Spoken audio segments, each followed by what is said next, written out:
Hello and welcome to Sit and See Live. I'm Dr. Jared Jones. My research specialties are the cognitive science of meditation, the all sorts of things. Wow, good times.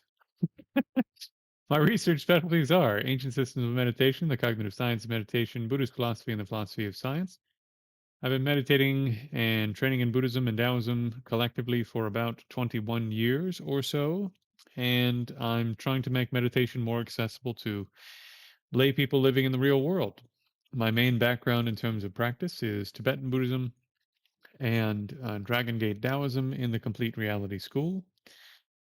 And I'm here doing the best I can to basically try to make meditation, which, how do I say, could be so beneficial to so many people to a much greater degree than it is, actually beneficial instead of just potentially beneficial. There are so many people interested in this.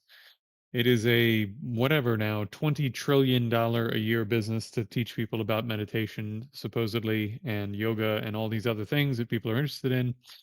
And yet the vast majority of what's being taught to people doesn't actually accomplish the goal while living in the real world. I think that's a big shame. So I'm here doing my best to contribute to the conversation as both a practitioner and a scholar of this subject.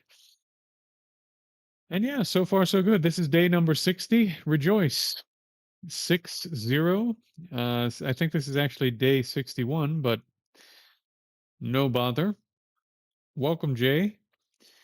So yeah, so far, first couple of months, the people who have been hanging around and training in the stuff that I teach, so far seem to be saying that they're getting a lot of benefit from the things that I teach. So that's all I can ask.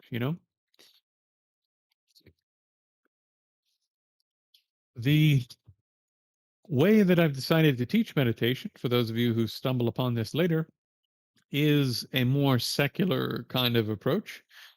You could take these techniques and very quickly turn them into religious experiences, but the way that I teach them, uh, it begins very much more so with cause and effect, cause and effect, cause and effect, cause and effect. If you put the right causes into place, the effects come into being. If you don't put the right causes into place, you stay exactly as you are. So, my hope is to create or help people create the right causes and effects for a person living in the real world, not a person living in retreat, to actually accomplish the types of mental transformation that are being described in some of the great texts on meditation. Now, of course, I can't promise that those sorts of things are going to happen with no retreat whatsoever, but you can make a lot of progress in real life if you have determination. And then when you go into retreat and you come back with the right techniques, you can bring more of what happened in retreat back to your real life. And then you're on your way, right? So this is the how do I say? This is the benefit of using the right techniques at the right times, and it doesn't depend in the beginning even a little bit on your religious beliefs. Even though we've had a couple of streams recently where I said, look, it can really help to have the right beliefs. You can begin to make progress in all of this, regardless of what you believe.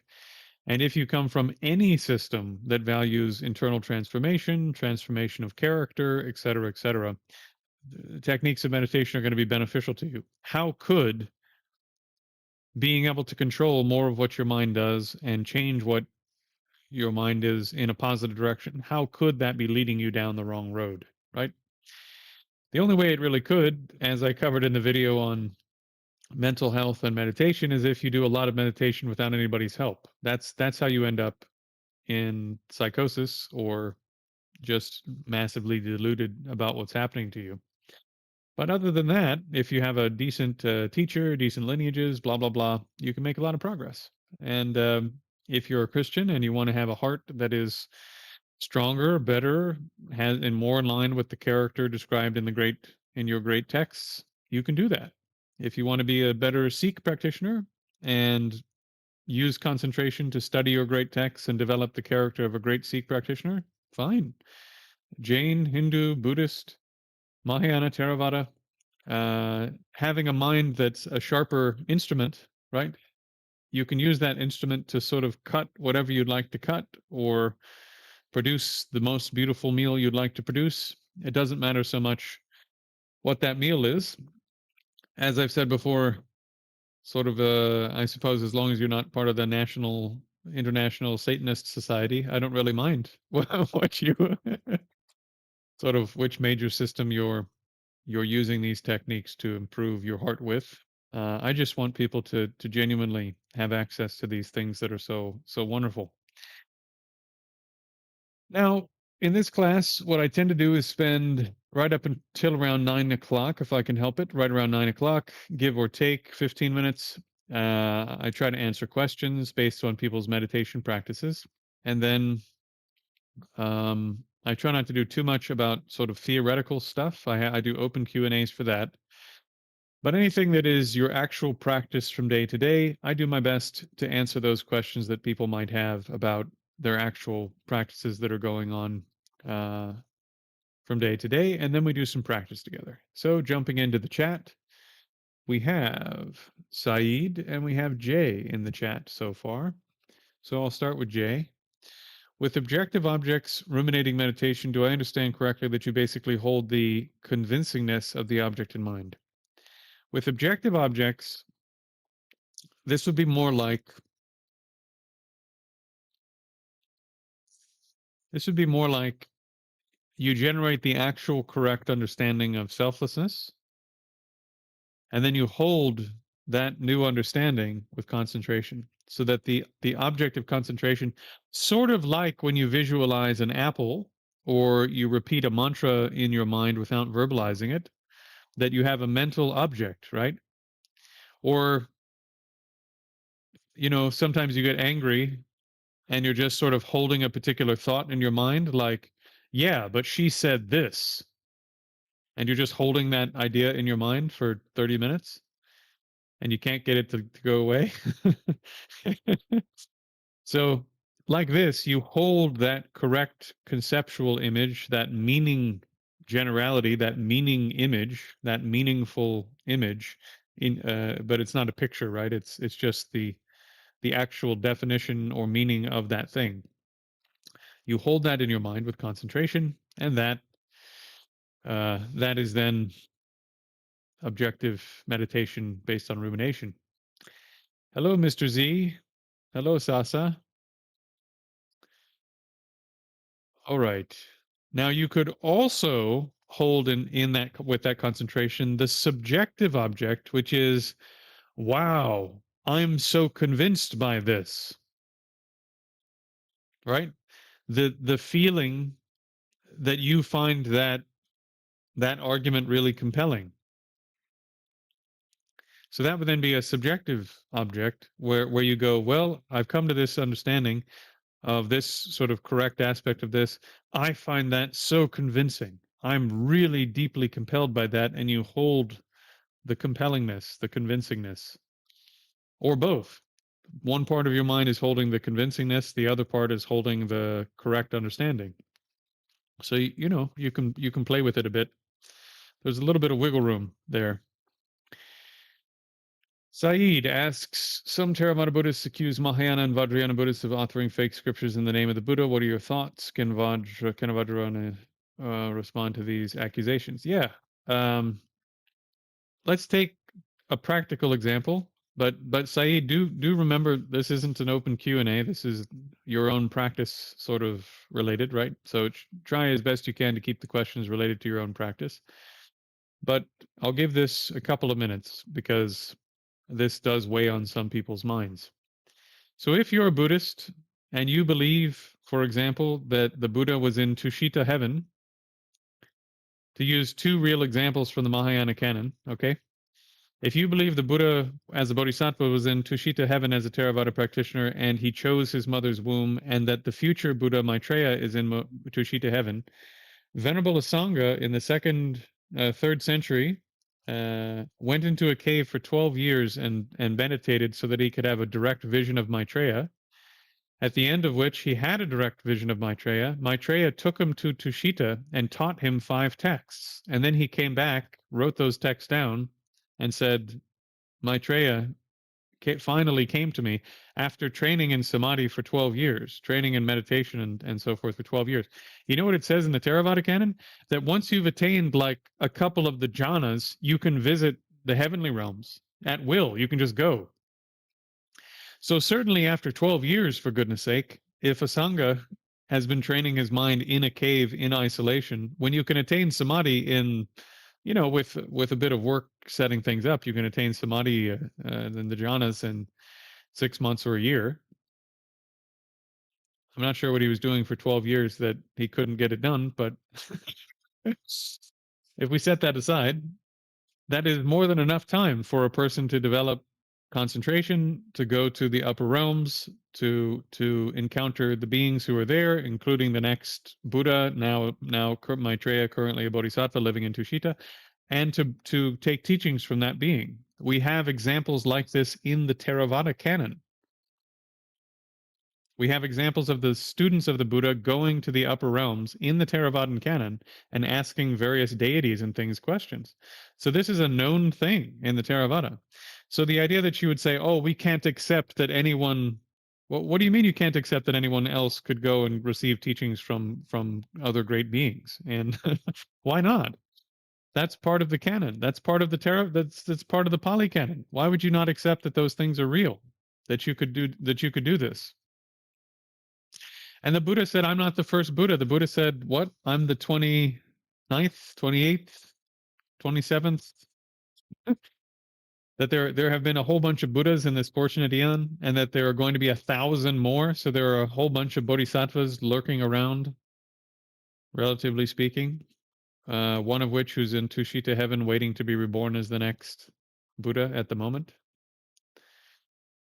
So that's one example. Another example is Nagarjuna. So Nagarjuna, Venerable Nagarjuna, who you may have heard of, who revealed certain teachings. Basically, his teachings explained the entire genre of Prajnaparamita literature, which existed there in the canon from the earliest stages of the canon, as far as we can tell. We have the first this first sutra in the archaeological record, long before there was debates amongst the Middle Indian period between the let's say the sort of early Theravada people and the early Mahayana people, where they're saying, oh no, you're making all this stuff up. Long before those debates, in the 2nd century before the Common Era, right, 300 years after the Buddha, in Gandhari, the first Buddhist text in the entire archaeological record, a Mahayana Prajnaparamita text, a perfection of wisdom text written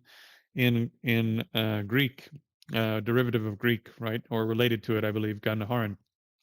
So the sort of Greek Buddhist tradition.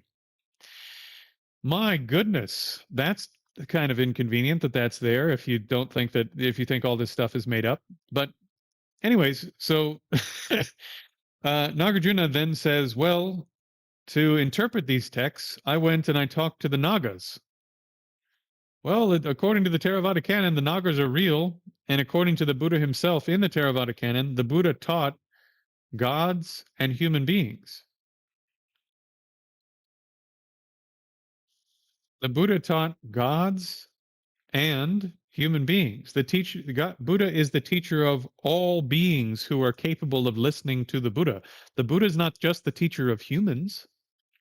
So if you believe in what the Theravada, in what the Pali Canon says, that there are Nagas, there are Devas, blah, blah, blah, that some of those beings are Dharma students, sometimes they turn up and take teachings from the Buddha in the Pali Canon. Nagarjuna said, I went and I visited the Nagas, and it turned out they had a few texts there that we should study that are from the Buddha, from the historical Buddha. Okay. If you're not a Buddhist, you kind of go, well, obviously he wrote it. But if you are a Buddhist and you actually believe there's such a thing as a Naga and that the Buddha can teach other beings and said he taught other beings, and the Pali Canon says the Buddha teaches other beings like this, why wouldn't you at least give these teachings the benefit of the doubt, right? Because they are so explanatory that the Mahayana has by far become the largest denomination of Buddhism on the planet. It accounts for something like 80 or 90% of Buddhism. Clearly, the arguments are good enough to convince way more people than the Theravadan canon that this is good information, right? I mean, if it's that convincing, shouldn't you at least give it a look?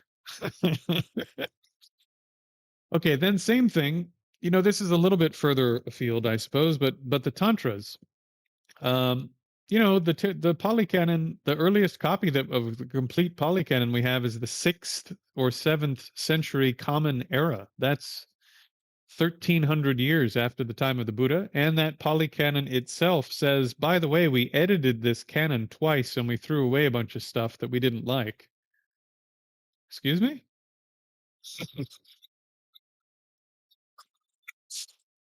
So the perfectly preserved canon that is the only canon we're supposed to listen to, you edited twice and threw away a bunch of stuff? Excuse me? You know? So what did you throw away? Well, we don't know. We didn't keep records of what we got rid of. Why would we? Okay. And then you have in the Theravadan canon, you have things like Boron. You have the esoteric Theravadan teachings that seem a lot more like Tantra. Well, that's interesting. Where did all the stuff on that go? Well, we're not sure where all the critical teachings on that went. you know? Okay. So we do have this whole esoteric tradition on the Theravada side that is much more like the Tantras.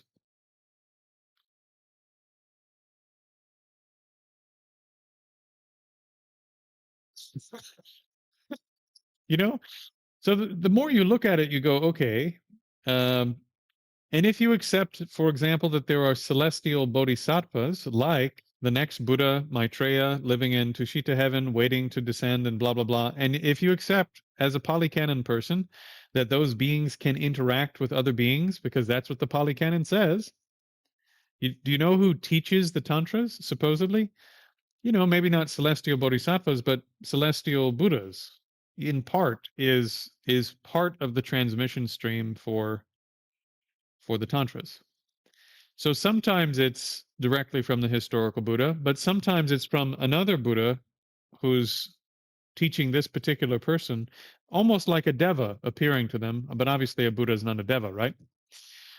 But according to Mahayana, and this is one area where there is a bit of disagreement, of course, but Buddhahood doesn't mean that you enter nirvana and become inaccessible. Buddhahood means that you enter into non-abiding nirvana, gain more qualities, and now you have all of these incredible qualities you can use to benefit others.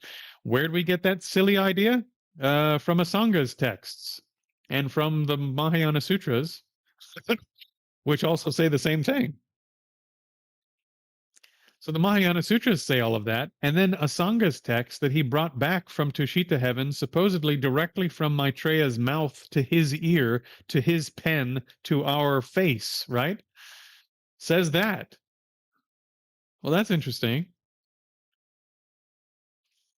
That's very interesting. you know? So for what it's worth, you know, the tantras are there, the bodhisattva path is there. Like a big part of Asanga's teaching is bodhisattva levels and shravaka levels, all the teachings on how you ascend through the various levels of training as a hearer, an arhat hearer, or a bodhisattva. Anyway, so you have all of these sort of things you'd have to contend with if you said, well, no, it's just trash. Here's the other thing, just another confounding factor, and then I'll get back to the chat, I promise.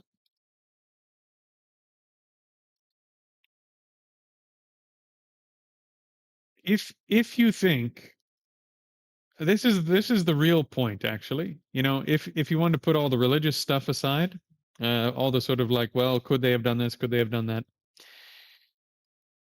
Ask a person like that. Ask them, is it impossible for everyone else to attain the realizations the Buddha attained? Is that impossible? That's impossible, right? No one else can attain the attainment the Buddha attained, right? And they'll say, no, no, we can all attain arhatship. We can't all be wheel turning arhats, wheel turning Buddhas like the Buddha, but we can all attain the same result as the Buddha. Oh, really? How come I wouldn't listen to people who wrote text later on then? Why, if we can all attain the same realizations as the Buddha, Mr. Palikanan, how come I wouldn't listen to somebody who wrote a text later on who supposedly has the same realization as the Buddha? Why wouldn't I do that? Just because it came later? It might even be better than the earlier one. Why? Because that person is closer to me in history, has the same realization, has more understanding of the type of culture and so forth that I live in than the historical Buddha. You know, from a sort of polycanon perspective, based upon the limits they would place on the Buddha. I wouldn't place those limits on him, but in any case, there may be some virtues, right? Where this person's closer to me in terms of culture, in terms of history, in terms of time. This person's covering material the Buddha didn't cover at that time because that wasn't one of the challenges that was existing in the Buddha's historical milieu. So why wouldn't I listen to these later people that wrote these texts? Why wouldn't I do that? If unless none of us can do what the Buddha did, and if none of us can do what the Buddha did, why are we even talking about this? You know, there's no debate that needs to be had. Let's all go have a beer and a steak and, you know, take some drugs or something. Like, what's the point of all this if none of if like what is you know?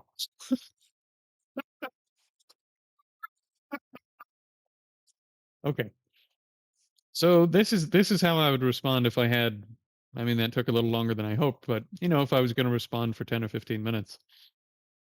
Asanga claims to have met Maitreya after 12 years of hardcore training in a cave and brought back 5 texts. And those texts confirm what we find in a whole bunch of the Mahayana Sutras and explain them. Nagarjuna claims to have gotten texts and commentary, blah, blah, blah, from the Nagas, that he says the Buddha taught these Nagas and left these texts with these Nagas for a later time, for an appropriate time, and that they gave these teachings to him. All of that makes sense from a Buddhist standpoint.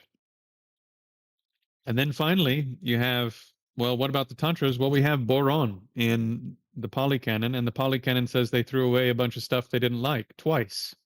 So we don't know what they got rid of. And it could have been stuff that was much more tantric. We don't know. So, from my standpoint, here's the final nugget of wisdom. As a Mahayana practitioner, what our teachings say is I have to climb the ladder of realization to arhatship. So I haven't thrown away one stitch of the Theravada. I haven't thrown away a single stitch, a single bit. Even if you're a Vajrayana practitioner, you have to pass through this nirvana condition. The difference is that I'm going to cultivate a huge amount of compassion so that I don't swan dive into individual liberation. And instead, I continue climbing through the force of compassion until I attain Buddhahood. That's it. So I'm not giving up even an ounce, not even a single ounce of the Theravada project, so to speak, right? Even as a Vajrayana practitioner, if a person was a Vajrayana practitioner, you're not giving up a single ounce of the Theravada project. You have to, it's like saying, I'm going to travel from here to here. You have to pass through here. You're going to pass through there to get to over here, right?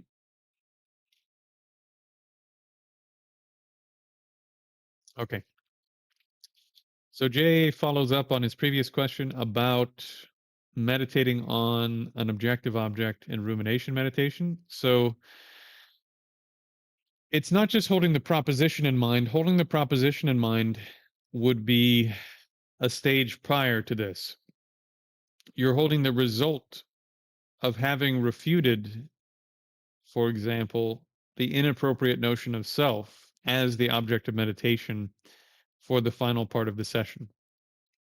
Since that's pretty tough, let's talk about impermanence instead.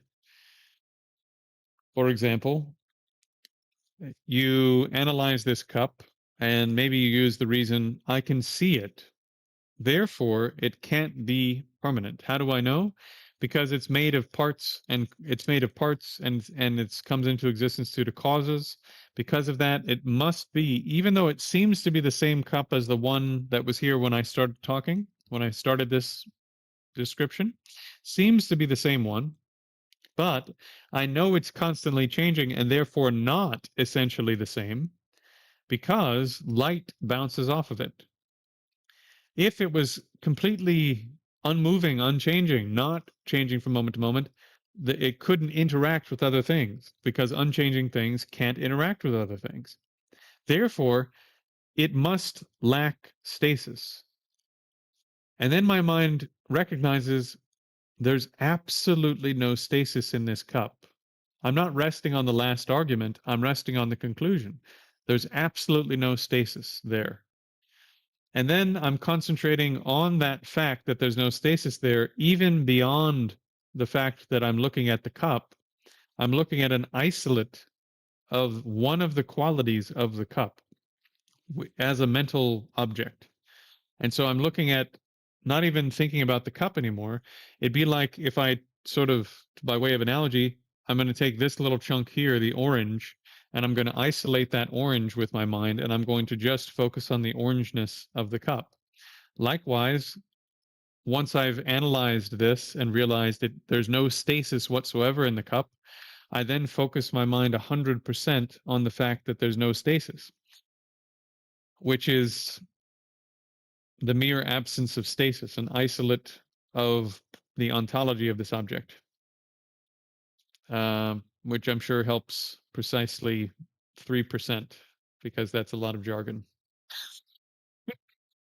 But basically what you're doing is you arrive at the conclusion. You don't rest on some set of arguments. You use concentration to not lose the arguments. But then the thing you're actually resting on the end is the conclusion, not like the last argument or something. Hello, Parth. What is stasis? Stasis is the absence of change. So if we were looking at this object, it seems like it has the ability at least to last for a few moments unchanged. Yeah, it is. It's way too complicated.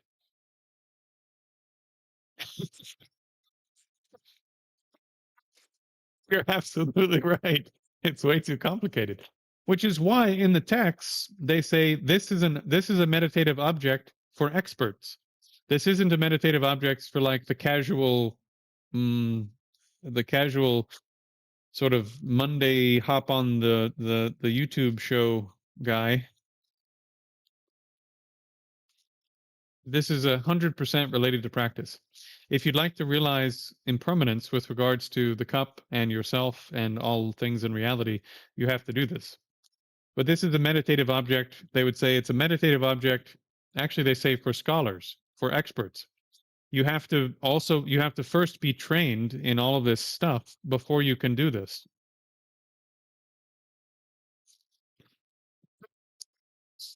Yeah, you won't read about this in a blog. This comes from the work of, I mean, half a dozen great Indian commentators on the Buddhist tradition. Uh, I mean, I think this is coming through primarily Dharmakirti, but also maybe Vasubandhu and then I mean, basically all the commentators who work on this from that time forward. So I don't know, third or fourth century onward in terms of Buddhist history. Yeah, I'm not surprised you haven't read about it in a blog because it's not easy. And usually blog writing sorts of folks, they want that digestible nugget that you'll pay $5 for. This is complicated and boring and is the meaning of reality and can actually liberate you from suffering or at least help, which is really not that sexy.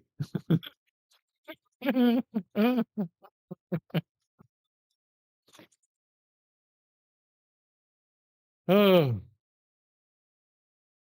okay. Mr. Z says everything is one and therefore nothing matters because it's all the same and everything is love and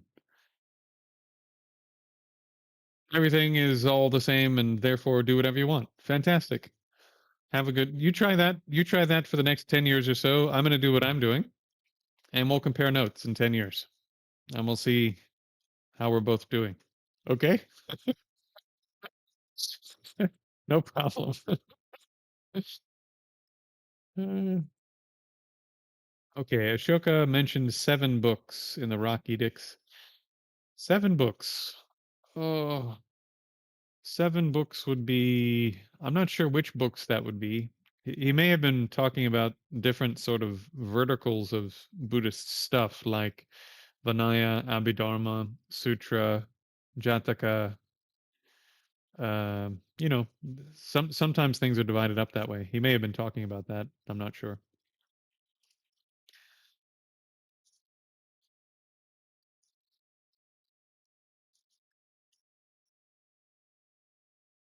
Just to briefly engage with Mr. Z for a moment.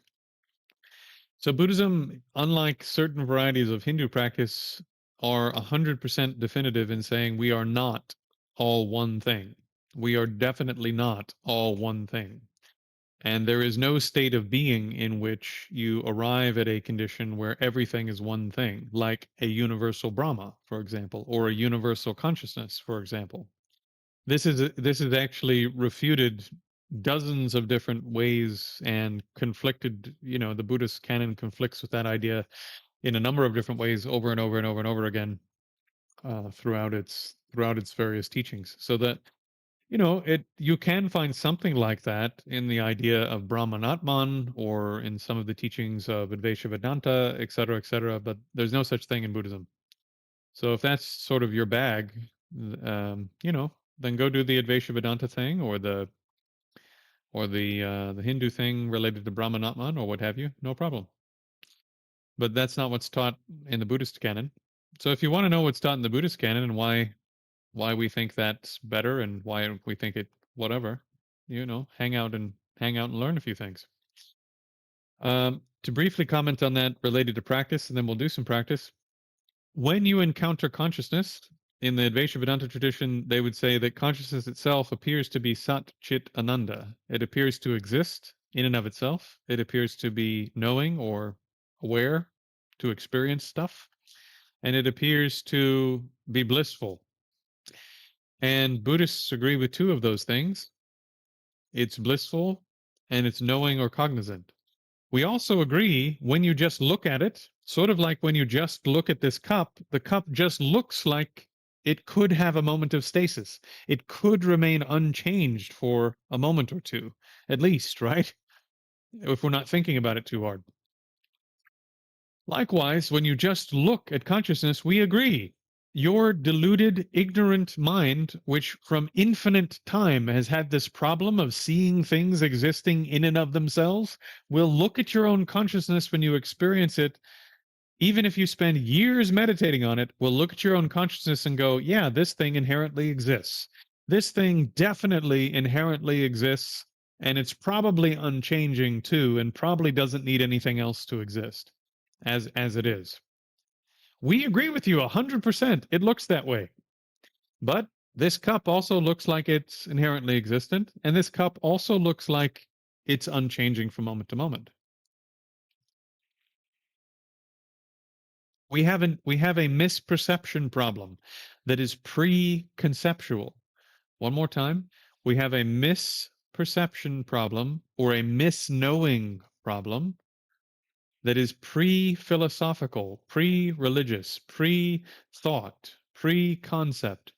It's there before you've even thought a single thought, learned a single thing, recited a single Veda, learned a single sutra. According to us, you have had this ignorant aspect of your mind from beginningless time up until now. And of course, when you look at your own consciousness, even in the subtlest types of meditation, looking at the subtlest aspects of reality,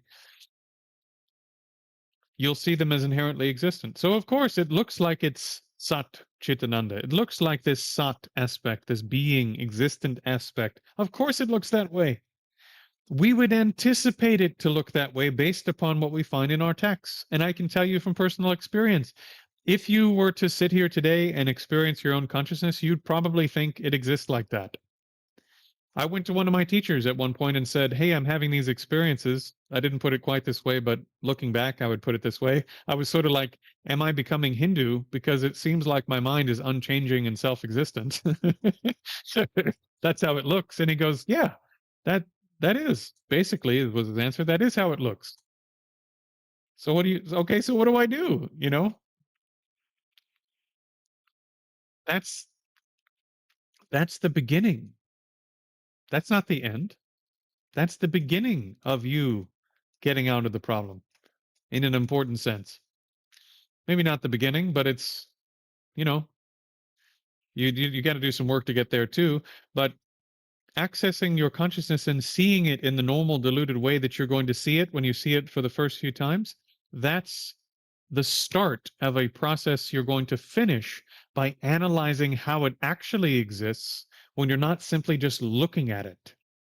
You have to analyze it in a non conceptual state. That will reveal, just as we did with the cup, that will reveal the ontology, the nature of its existence. Instead of just seeing it the way it appears, which is diluted, you're going to analyze it and see what you can figure out about it by analyzing it and looking at it more carefully. And when you do that, you find out it doesn't exist in and of itself, for what it's worth. And that process of looking at the subtle components that make up your mind until you arrive at even subtler components and then analyzing them again, blah blah blah, that goes all the way down to the subtlest types of consciousness you have. So we aren't all one. Hello Earth, hello Hans. So we aren't all one, and you will mistake the nature of the existence of your consciousness when you experience it for the first time. And I suspect actually that there are certain schools, I suspect, I don't know, but based upon some things I've heard here and there, I suspect there are certain schools of Advaita, of Hindu Tantra, of Taoist practice, etc. A few schools here and there, maybe even some Christian mystical schools in some like little niche sort of areas. I suspect that because of the way they approach their internal experience and the types of analysis they're doing, they may be arriving at that insight. And if they are arriving at that particular insight that we just mentioned, that's a Buddhist insight. That's the insight that even though consciousness appears to exist in and of itself, it doesn't. And once you've gotten to consciousness, that is the subtlest part that makes you up, roughly speaking, right? I mean, not your human consciousness. That is, of course, quite subtle, but even subtler layers. And no matter which subtler layer of consciousness you look at, according to the great yogis, uh, and you do this kind of analysis, you find it doesn't actually exist in and of itself. It does not. And so through that second aspect, you attain permanent liberation. Now, if there's a great Sufi practitioner like I don't know, like Hafiz or Rumi or somebody who, for some reason, ended up attaining subtle states of consciousness and for some reason analyze them and realize they don't exist the way they appear, that insight, even no matter what language they use to talk about it, that's the one we're after. That's the Buddhist one, actually. So I'm fine with that, which is part of the reason I teach meditation the way that I do, you know, because if you just, as it says in the name, if you just look at it and then you analyze it and you look at it some more, according to Buddhism, right? If you just look at it and you analyze it properly, you'll see for yourself that's how it is. You don't actually I don't actually have to convince you. We'll jump into our practice very quickly here, but there are people in this room, for those of you you know who you are, who have had experiences because of the way that I teach certain practices. You've had all sorts of experiences and come to me and you're like, why is it that I feel all this weird sort of stuff around my forehead? And I said, yeah, why is that? Or I don't know, they say it feels like there's wind moving around in the center part of my body. Yeah, it does, doesn't it? I don't have to convince you that you have a subtle body. I don't have to convince you you have chakras. I don't have to convince you that all of this stuff is real. If you just turn up and do the practices, and you do the practices in the right way, weird stuff will start to happen that proves to you from experience that these things aren't just mythology or analogy or allegory or whatever. You just have to come and take a look for yourself. That's the bottom line. And then whether or not we can prove them scientifically or whatever is a much bigger question. I don't know, you know, because we have all these debates going on with other religious traditions on the one side, and then we have the theologians on another, and then we have on yet another we have the philosophers and academics and secularists, and everyone wants to have a slightly different fight. And my thing is, okay, we can have that fight, but why don't you just like come sit down for a while and do the stuff that we says does all this and see what happens. And if nothing happens, okay, fine. But I guarantee you, if you do it the way I'm describing, stuff's going to happen. And it doesn't take 14 years. It takes like maybe a couple years of putting 30 minutes a day or an hour a day into it over the long run, and all sorts of stuff will start to happen. And nobody needs to convince you of anything at that point. It will be your experience.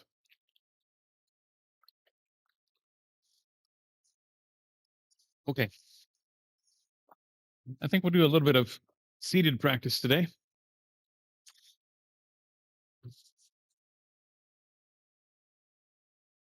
Right. So,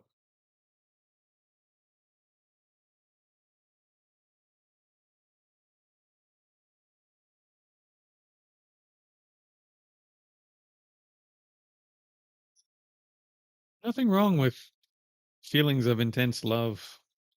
You know, I mean, again, it's so powerful if you start to even if you just start having non-dual experiences, it it immediately has the potential, at least, to open up profound feelings of love and compassion for others, because you see that what you are can't be pulled apart from others. It doesn't mean you're the same thing, but you can't actually be fully pulled apart from others either. So the only rational response to that is that I should care how it turns out for the other ones, because I can't be fully pulled apart from the other ones, right? So love is a very natural consequence of non-dual experience, and non-dual experience is the entryway to sort of the opening, the opening bell, or the, what is it, like the gun they fire at a race, it's the gun they fire at the beginning of the race. That's the real start of the work. So of course, yeah, no, it's fantastic. Everybody should have that. But it isn't the end. Okay. All right, so let's do some intensive breath. For those of you who already know how to do it, fantastic. For those of you who are new, I'm going to talk you through it, and it will sound probably completely different from the way that you've heard stuff in the past. If you'd like to understand why I teach it that way, you can go back and watch some other streams, and I've explained it many, many times. Okay, so to briefly justify the technique, your distractions towards the five senses, let me ask you this. Can you turn your attention? Yeah, starter gun. Can you turn your attention to your breath so intensely that your ears turn off? Can you do that or not? No, I can't do that. Well, can you do it so that your eyes turn off? No, I can't do that. Well, can you do it so that you don't feel the rest of your body? No, I can't do that. Well, can you do it so that you don't smell anything? No, I can't do that either. What about taste anything? Well, yeah, sometimes the taste goes away, and maybe sometimes the smell mostly goes away. Oh, okay, okay. So your mind is so distracted by absolutely everything else, you can't make it go where you want and only observe what you intended to observe. And that process is so out of control that you can't bring your attention in and just put it where you want. Okay, that sounds like it's a pretty powerful problem, right? Likewise, your thoughts are going on at a million miles an hour, and they're ripping your attention off here and there and here and there. Can you stop that from happening? No, I can't stop that from happening. Oh, okay. Well, that's a pretty powerful process. So, since your distractions are extremely powerful towards the five senses and conceptual thought going on, you need an extremely powerful, forceful intent to meet this intense force of distraction. So, one of my great teachers, who's a accomplished practitioner in two different lineages of Buddhist practice, gave me this practice. I call it intensive breath meditation. Your breath is normal, your mind is intense. Your intention is extremely powerful. And when I say extremely powerful, people think I'm joking. I mean that it is as if everything else in your life is riding on this, because it is. And that's not an exaggeration. If your mind stays out of control, aren't you going to hurt friends and family because your mind is out of control? Yeah. Aren't you going to miss out on opportunities that are important to you because your mind is out of control? Most of what you've screwed up in your life is not because of the outside world for most people. It's because your mind was out of control. It wouldn't do what you wanted it to do. So if you don't get it under control, you're going to hurt yourself, you're going to hurt other people. Now, if you're a religious person, isn't it true that if your mind's out of control, you're going to follow it into more non virtue?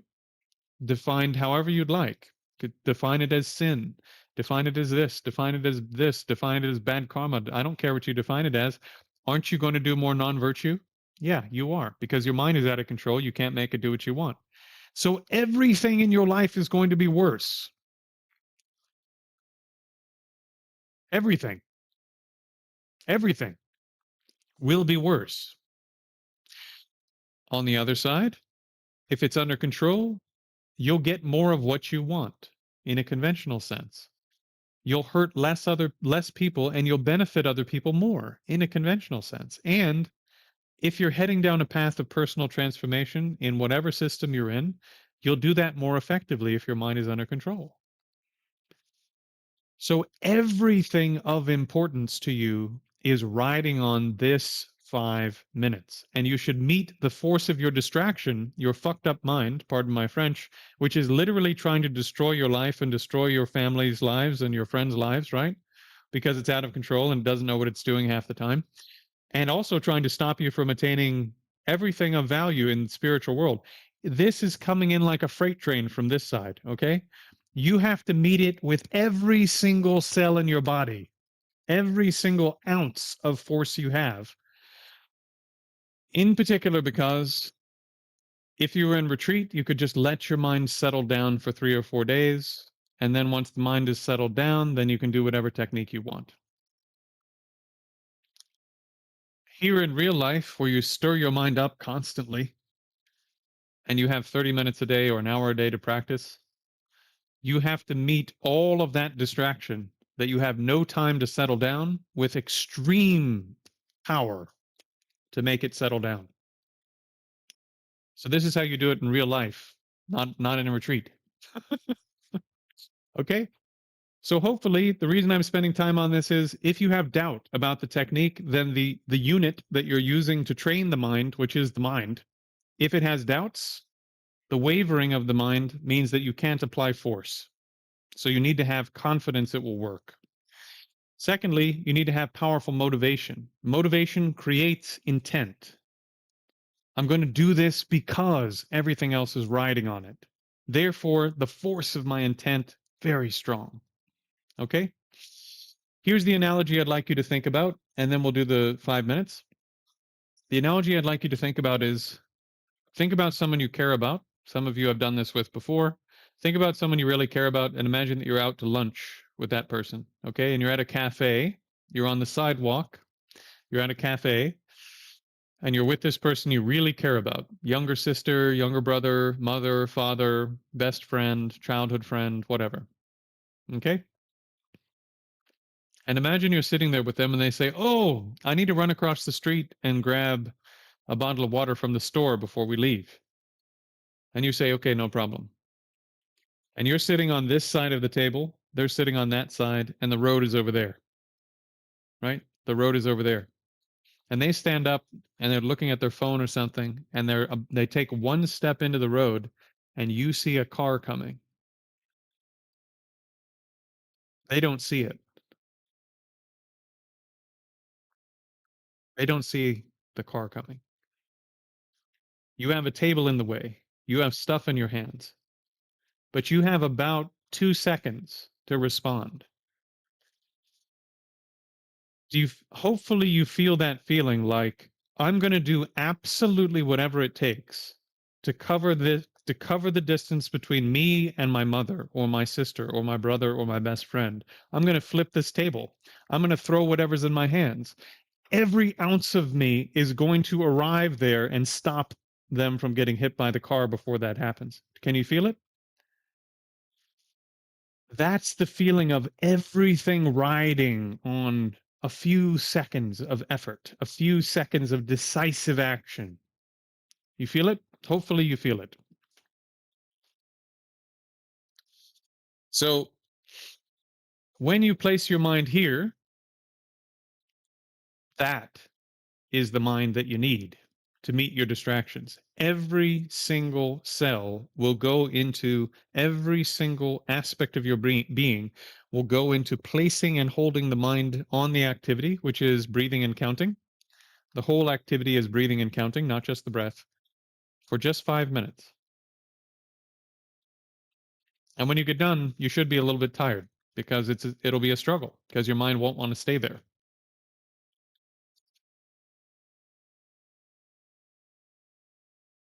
Okay, so let's do 5 minutes, full intensity.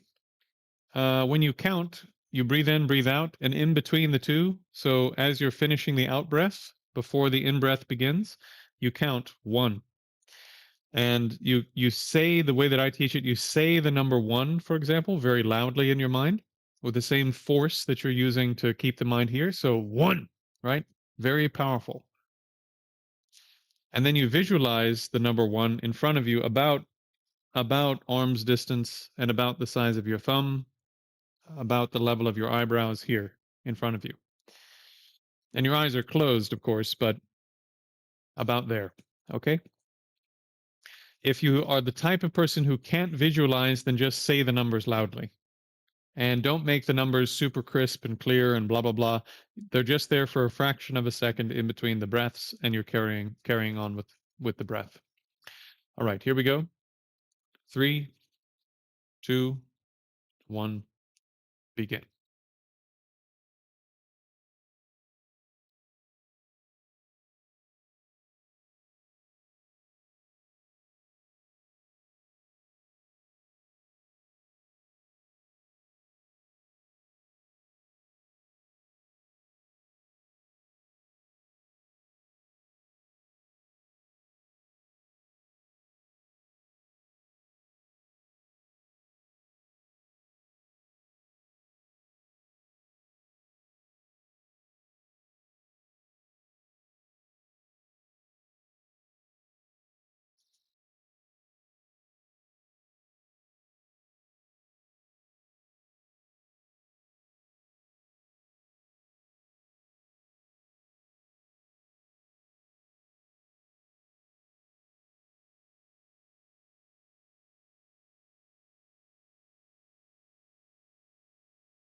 Okay.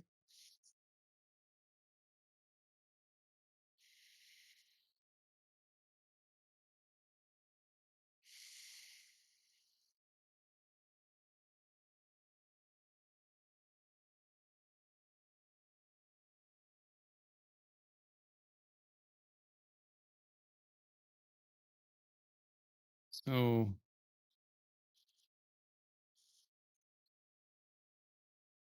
hey, good to see you. So, where's the effort coming from? I think you came in just after I talked about this.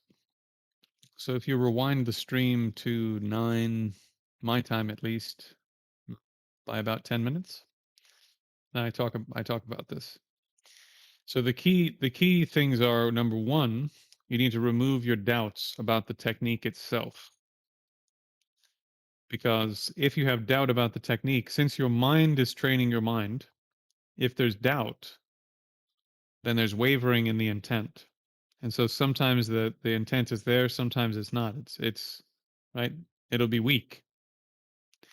So having wavering in the intent makes the concentration weak. So you need to have some confidence.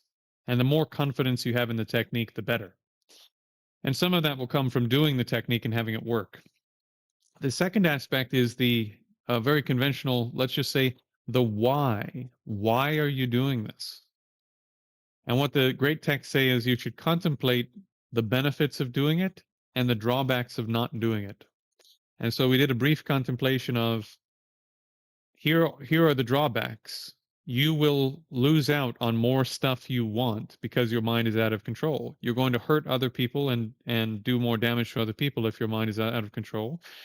And if your mind is out of control, then you don't get nirvana and enlightenment. Sorry. If your mind's out of control, you can't get there. So everything that's important to you, your own benefit, others' benefit, and your ultimate benefit, not even your temporary ones, but the ultimate things you could accomplish, all of that is now either not there or way less, right? Way less than it would have been if, on the other hand, your mind is under control. You get more of what you want for you because you can control your part of what's happening in reality. You can get your mind to do what you want it to do. Therefore, you can accomplish conventional stuff. If you have determination, you can become a doctor. You can become a surgeon. You can become one of the greatest programmers on earth or whatever you want to do, right? Within the limits of your biology and whatever else. Your aspect of it, the more you have control over it, the more I know, but the mind is the thing generating the effort and intent, and the mind is the thing applying the skill. So to generate great effort, great force, the mind has to have powerful motivation. Does that make sense? And the mind needs to be free from doubt and needs to have powerful motivation. That's how it generates effort and force. And then, having generated effort and force over the course of time, it will develop more and more capability in the technique, which will give you more confidence, remove more doubts, etc. You see what I mean? So your mind is, it's really unfortunate when you think about it, but your mind is the thing training your mind. And so you're stuck in this unfortunate circumstance where your out of control mind is the thing you have to somehow work with to train itself to not be out of control. You know, like it's a really it's a really tough situation to be in. Now, since you're in the Lohan course also, what part of the brilliant bit about the Lohan thing is you start making the body better and more like it will be when you have the results of training and concentration, for example. And by transforming the body becomes less and less of a hindrance in this whole thing that you're doing and actually becomes more helpful in this whole thing you're trying to do. So this is one way you can sort of, how to say, sort of get rid of extra stuff that's in the way of the process through training the body and then training the energy system after you train the body. So yeah, it's early days, but as you go forward, as you go forward, as more of you is transformed by the activity, more of you is able to put full force, etc., into the activity, if that makes sense. Yeah, yeah. I'm glad you like it. Again, anybody who's interested, I can't recommend it enough. Having if you have the type of personality where you and time and money and whatever else that you can do all the aspects, I recommend it because it works better to do something physical and then you have the energetic aspect that comes out of the physical. You need the physical aspect first, and then you're having the mental aspect going on at the same time, and they all support each other. Okay. Going back to the questions, I will get to them all, but let me start from the ones that came in during meditation. So Venok says, "Do you think major problem with Mahayana Buddhism is denying your enlightenment?" You don't deny your enlightenment. I've covered this before. I should put it in the common questions in the Discord, but here we are climbing the ladder up to nirvana. Now, once we get to, if there's a diving board here, think about it like diving into a swimming pool or something, right? You could dive off the diving board into personal nirvana, but actually, you're already here, right? In terms of development, you're already here. You've already attained nirvana. You just haven't gone off the diving board into subtle consciousness without anything else going on into abiding nirvana. But even according to the Theravada canon, standing here in your so-called last rebirth, you've already attained nirvana. You just have remainder with you, right? You have nirvana with remainder, i.e., the last remnants of the karma that caused you to be born into that last life in the first place, in the form of your body and a few other things. According to the Mahayana, you can generate compassion so that you don't jump off the diving board into personal nirvana. You're still into an abiding nirvanic state. You're still in nirvana, but you climb up to Buddhahood. So you're not delaying anything except for diving off the diving board into abiding nirvana. But you've already attained non-abiding nirvana, which is something that the Theravada accepts. So we're not delaying anything. You have to attain non-abiding nirvana, and you have to get yourself to Buddhahood itself, because that's how you're going to be able to benefit others. Like you said, you have to get out of the water and get into a situation where you're not drowning so that you can help other people not drown. What you're not doing is diving off the diving board into abiding nirvana. You're remaining in non-abiding nirvana and continuing to climb up to Buddhahood. So the only thing you have put off or not done is jump off into abiding nirvana. But you're already in a nirvanic mental state. You've already attained that. All right. Oh, questions. Abhishek, how did you come to believe Buddhism? As you yourself said, Buddhism is very much a religion with Buddha being a supernatural entity who teaches humans, Nagas, gods, etc. Yes. If you were an atheist, why would you adopt Buddhism when it has mystical beings? Yeah. Or a Christian, why would you come to Buddhism? So, the way that I came to Buddhism, I came to it as a person who didn't believe any of that. And I did practice. I did Buddhist practices because I actually, at the time, I thought they might support me doing my martial arts training. I was a martial arts guy. I had done Chinese internal martial arts, and in particular, I had done Tai Chi for some period of time.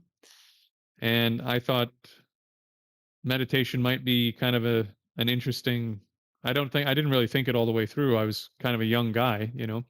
But it's something along the lines of, I thought, well, I do Tai Chi, and this meditation thing might help with my Tai Chi or something like that. And my aunt recommended it because she worked at a retreat center. And I thought, this might be really interesting.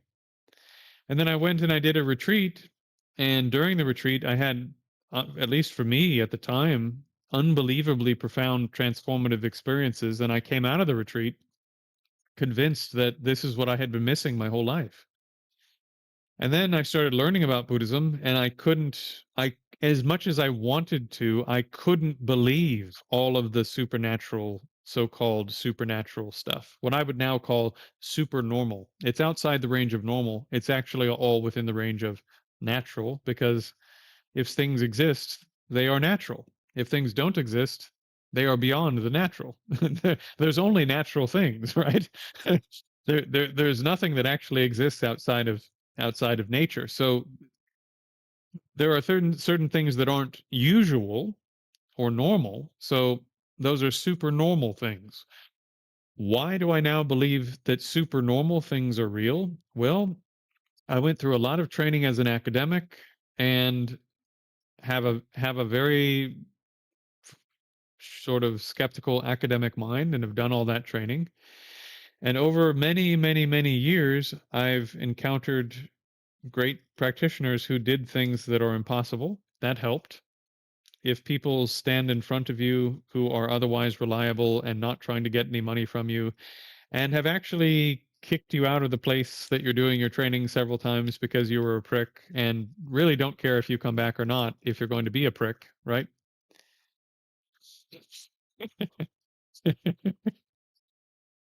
Like basically that it's it's I don't know how to say, but it's not about them, right?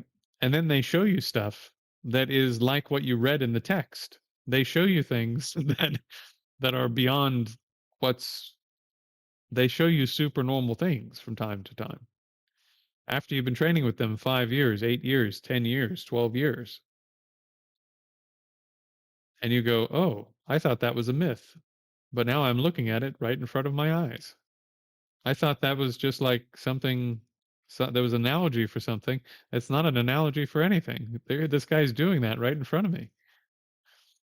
And then the more time you spend in communities where they're doing a lot of practice, so not just like the local Dharma center, but if you talk to people who have spent time in the great monasteries in India or in around the great Theravadan monasteries across Asia, they will tell you that all of these things that are being described in the text are things that great meditators are still reporting today. And by the way, those meditators are happy to say that all sorts of stuff isn't real, all sorts of stuff is wrong, because Buddhists are debating each other all the time, they're debating non-Buddhists all the time. They are perfectly happy to say that all sorts of stuff isn't real and doesn't work. And yet nonetheless say, oh yeah, the thing about clairvoyance, that's a real thing. That happens if you do your training. It's exactly like they said in the text. Once you get some jhana, you start being able to read people's minds. That's a real thing. That happens. Yeah, the guy over there, like 2 retreat huts over, that started happening to him. We had a good laugh about it. Like it's just a normal thing in those communities. It happens so much. It's normal, relatively speaking. So, it's a bit like how to say, you combine that with some of the modern evidence, like children with past life memories and the big research studies that have been done now on near death experience and a bit of philosophical study that shows you philosophically that it's reasonable to hold the idea that consciousness could be non-physical, for example, and that even in your experience there are things that are non-physical and yet have forms, like visualized images. If you visualize an apple or a Buddha, or if you visualize a three-dimensional environment, that those things appear with a form, but they aren't made of physical particles. How do you know? Well, you can't open up your head and find a visualized apple inside. That visualized apple has a physical shape, a material shape of some kind. It has a form, but it's not made of protons, electrons, and neutrons. And nobody else can see it with their eyes, or hear it with their ears, or smell it with their nose, taste it with their tongue, touch it with their body. Even if you visualize it in three-dimensional space right in front of them, they can't do anything with it. Sounds a lot like a spiritual body to me. You have experiences right now that show you that things like that exist. You don't have to take anyone's word for it.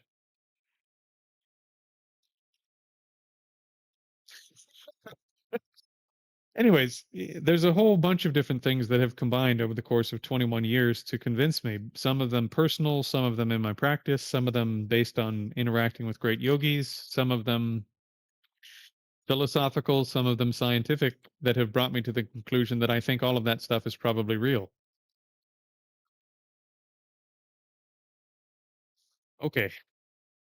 Wombat asks, I'm still so confused. Oh, wait, there was more. Just as an arrow maker straightens an arrow, so does the wise man straighten his wavering and restless thought. Hard to guard, hard to control. True. Like a fish out of water thrown on dry ground, this thought thrashes and struggles to escape the dominion of Mara.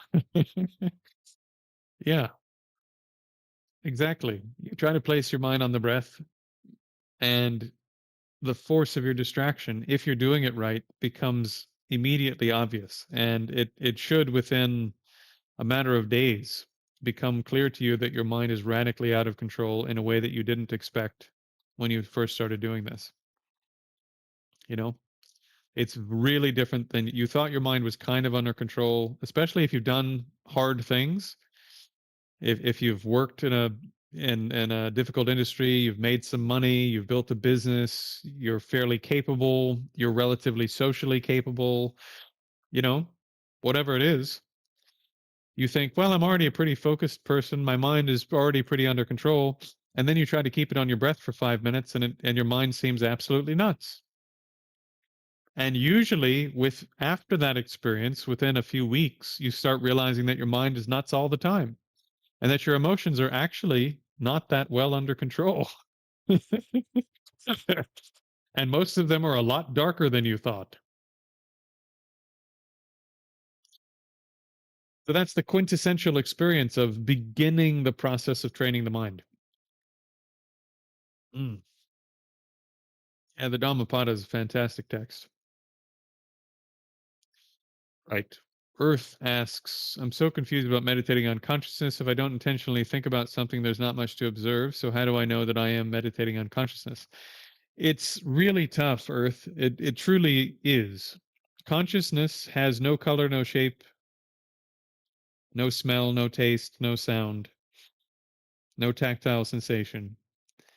It is not located anywhere in particular in space, and there's nothing in particular that it's like when you grab onto it to say, ah, yes, you've now grabbed onto consciousness.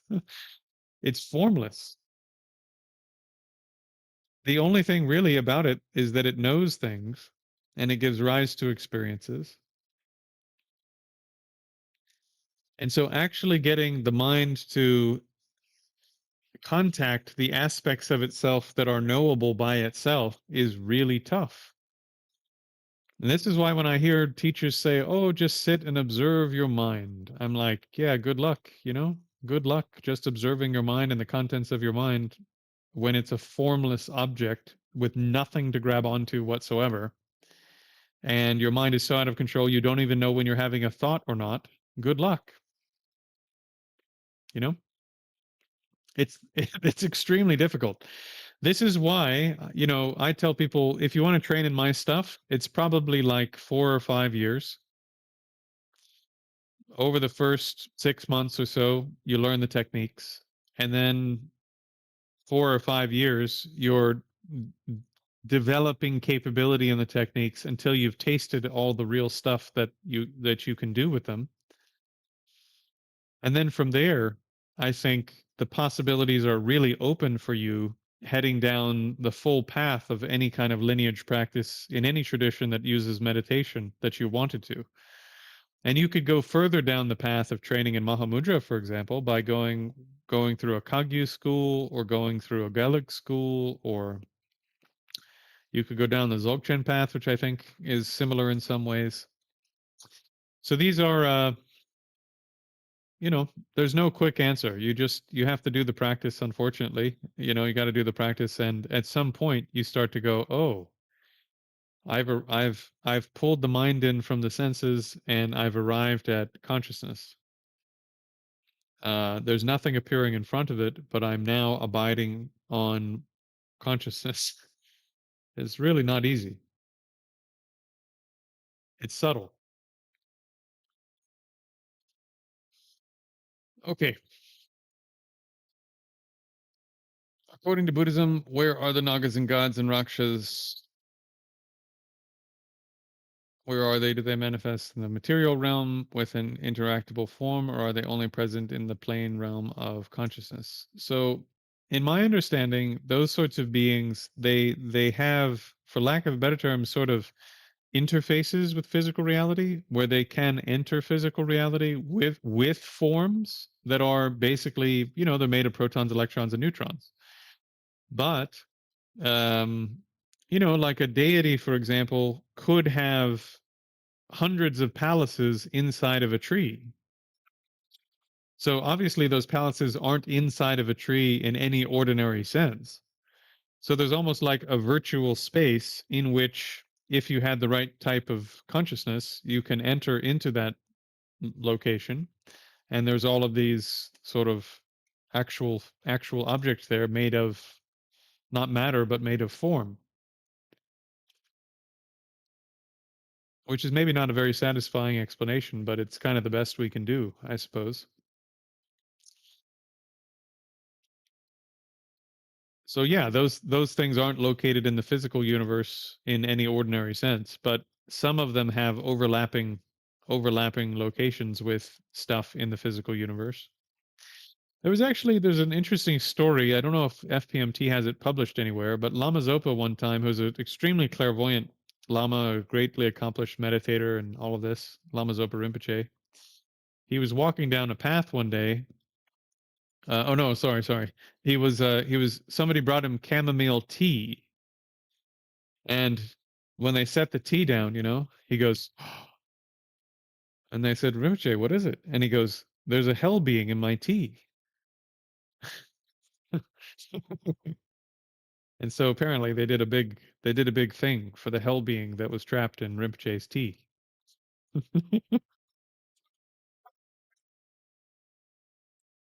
So exactly the way that these things work is a little bit difficult to fathom, I think, as a being who doesn't have the capability to see how it works directly.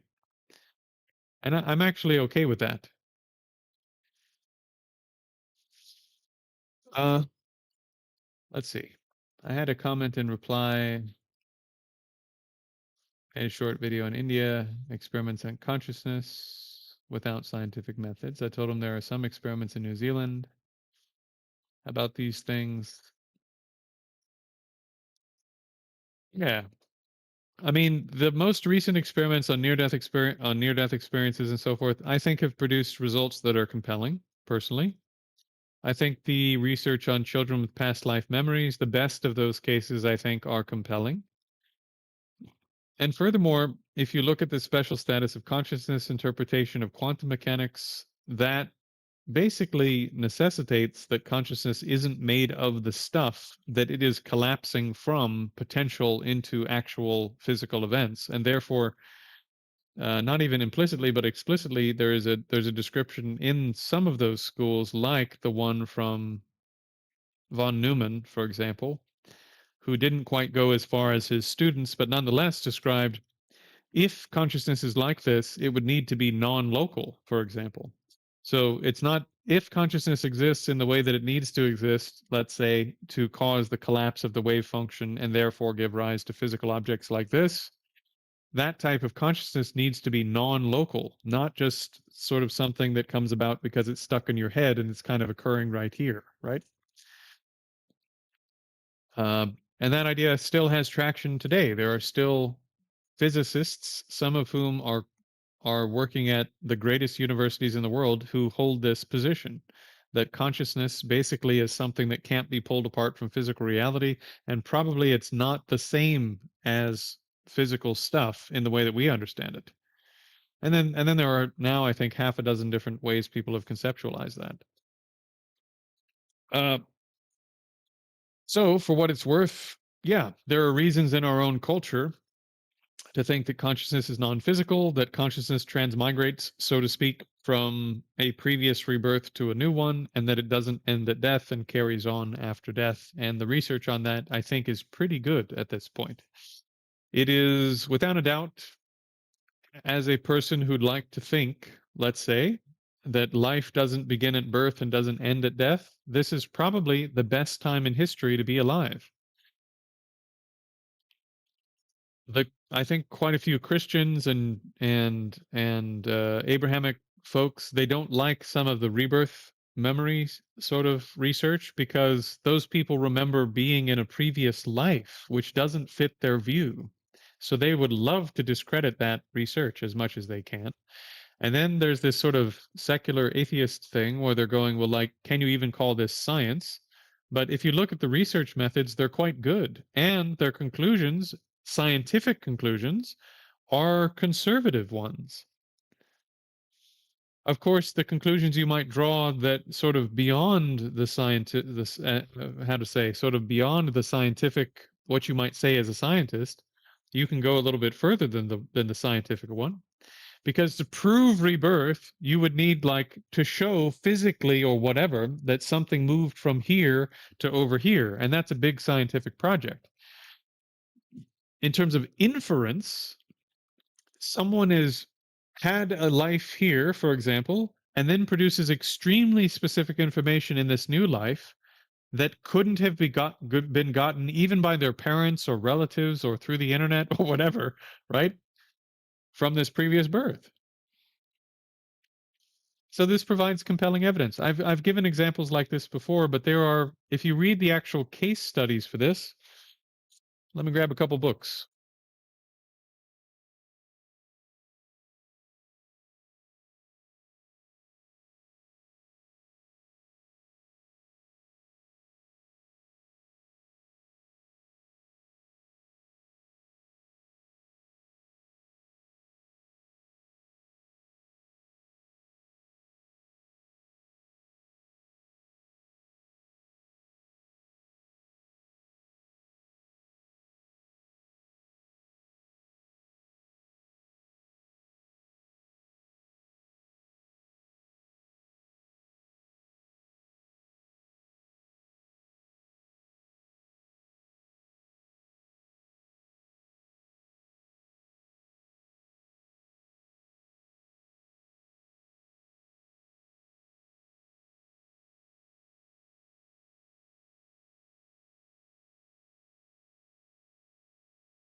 There it is. Sorry. So you probably noticed I pulled these books off my altar. They're below my Dharma books. They're below my Dharma books, but I have them there because they represent some of the best evidence. No, no, no. There should definitely be sound now.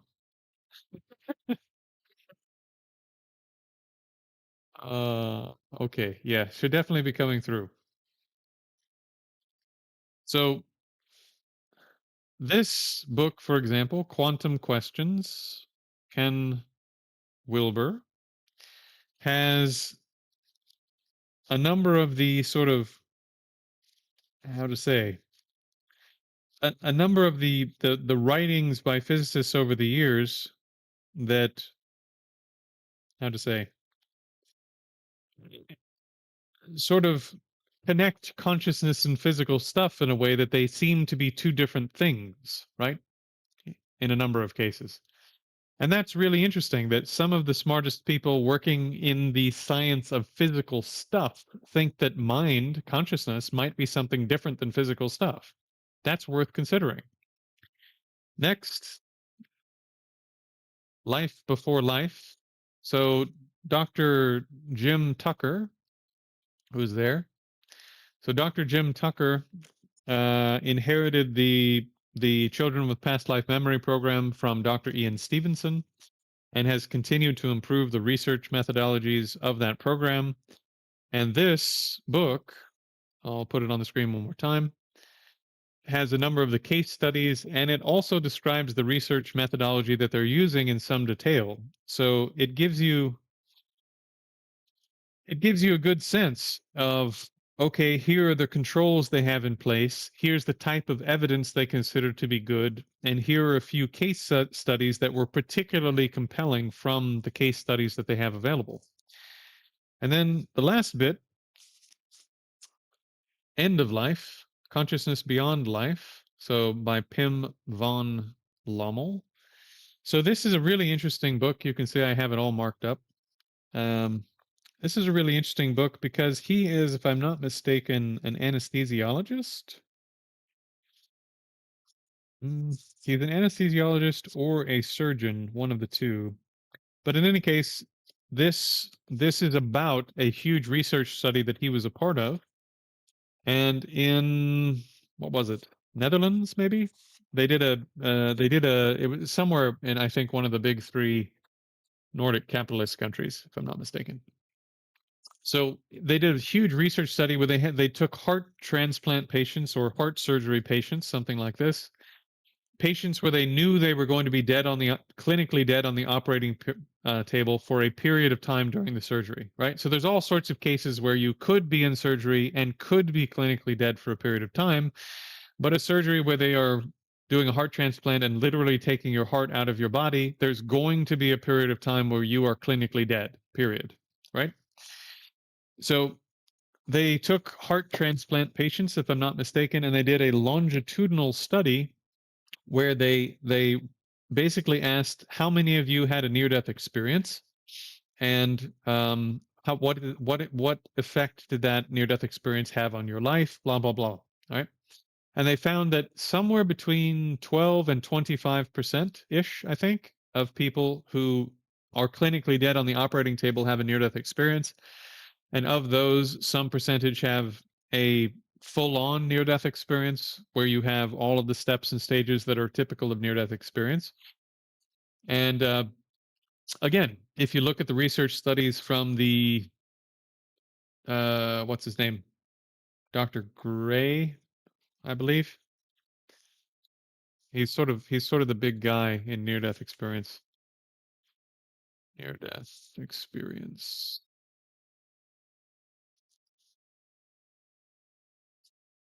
Jeffrey Long, no, Dr. Gray, something. Grayson, Bruce Grayson. So he's a psychiatrist. He's been doing near-death experience research for 50 years.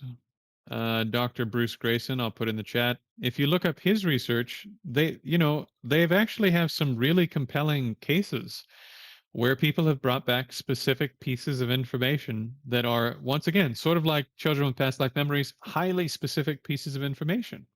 So this is an indication that when a person is clinically dead, chemically their brain is incapable of producing a memory, and physically they have eyes taped up and what have you, so they can't see anything. And during the time that they're in the operating room, they go somewhere, collect specific information, highly complex kinds of memory, and then come back basically and communicate that information later, is compelling. If you look at the types of controls they're putting in place now to collect that kind of data, it's compelling, I think. So, long story short, I agree this is sort of information that's a bit on the edge, right? Because you can't actually prove someone left their body in a step by step, we watch them leave and blah blah blah, but there's a bunch of stuff in the world of science that we can only know through inference, and anyway we can't know it by directly looking at it. Dark matter, we can't know. It makes up whatever, 97%. What is it? Hold on, let me see. Dark matter.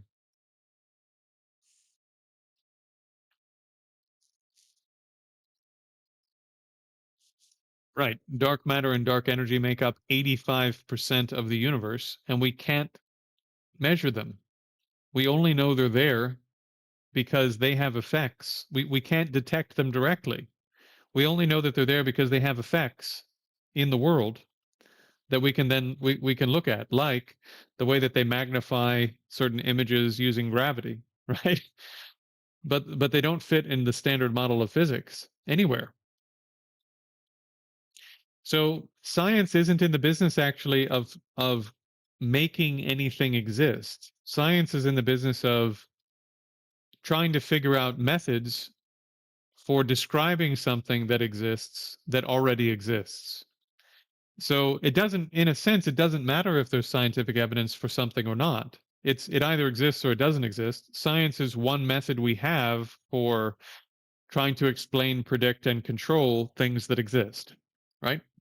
It's one method we have, and it's quite good at dealing with a whole host of things, and it's really bad so far at dealing with other things. It's not that great at dealing with stuff that is inside the sort of intangible aspects of human experience. Likewise, I think the beginning of life, the end of life, these are edge cases that science might not be able to penetrate. This is where I've settled on the issue. In any case, simply because science can't detect something doesn't mean it's not there. Again, it might mean, I've said this before, but it could mean that those things aren't accessible to science, and it could mean that they are accessible to science, but we don't currently have the technology to access them. These are possibilities. Right. When I look at things like Tukdam, Rainbow Body, the clairvoyant experiences of people who don't think that crystals will heal your cancer, right? I'm talking about like great yogis who spend years in caves, you know, and they have proper meditative training. They're making their mind less hallucinatory through their training. Meditation makes you hallucinate less. And they come back and say, "Oh yeah, clairvoyance is one of the things that starts happening when you train your mind a lot." It's not even what we're trying to doing. Matter of fact, let's not talk about it too much because it'll confuse people. They'll worry about it, right? It's not even the point. It's just a side effect of what happens, a side effect of training. Anyways, that's better explained. All of that is better explained by a mind that's non-physical. And if the mind is actually non-physical, it may be impossible to directly measure the mind using physical means. It would put the mind itself beyond science, which is fine, no problem, right? That science might not be able to get at everything that exists. That's a possibility. We shouldn't be upset by this. All right. Long story short, I think even in our own culture, in our own time, there's evidence that mind is non-physical potentially in the present moment. There's evidence that the mind doesn't seem to end at the time of death, and there's evidence that the mind seems to start before you're born. Right? We have all three time periods covered. And then you could use the work of someone like David Chalmers, for example, who says uh, when you look at the things that consciousness does, it doesn't behave like other physical things. It has really weird properties.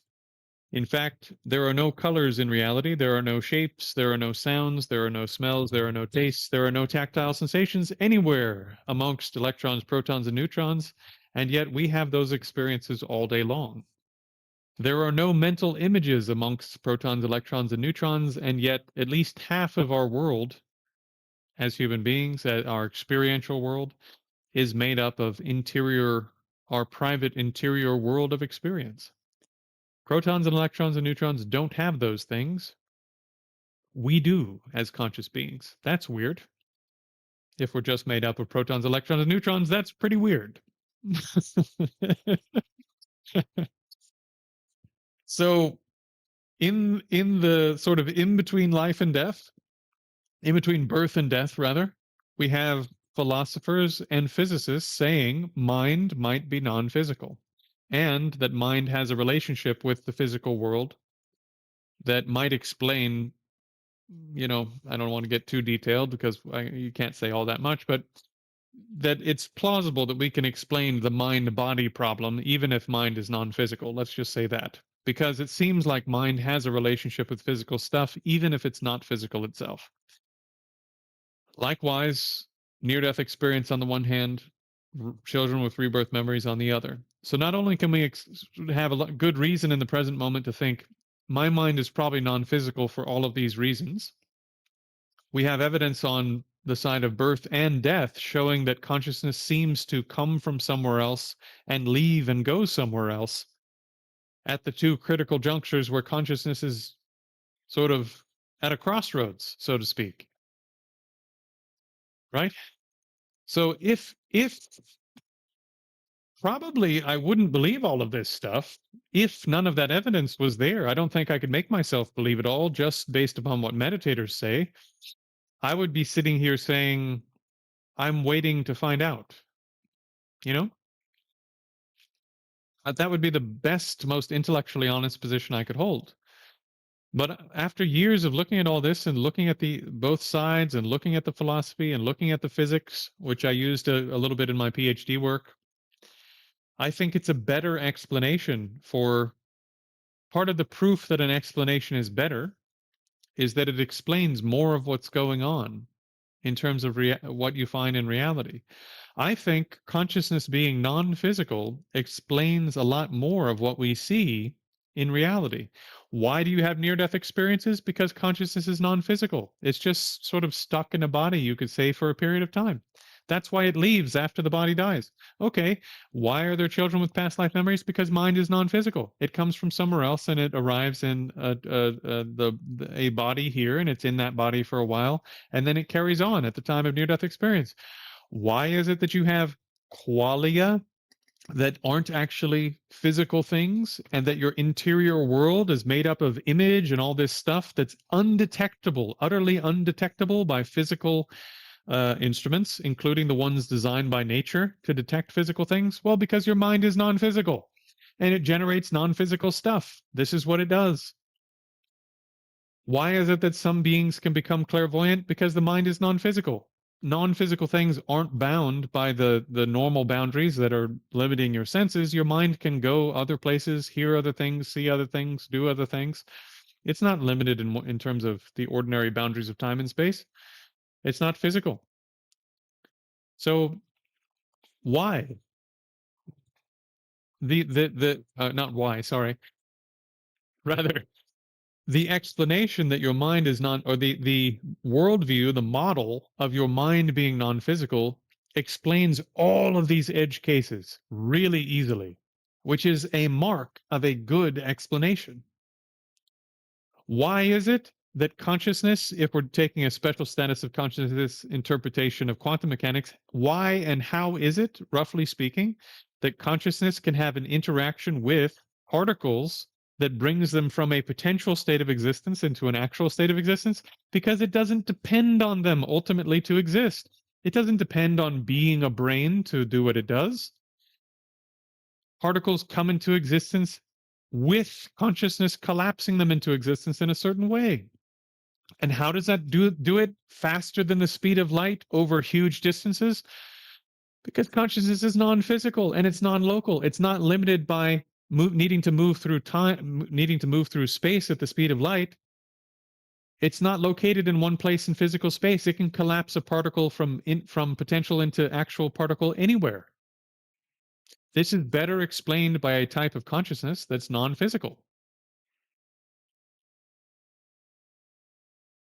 Right?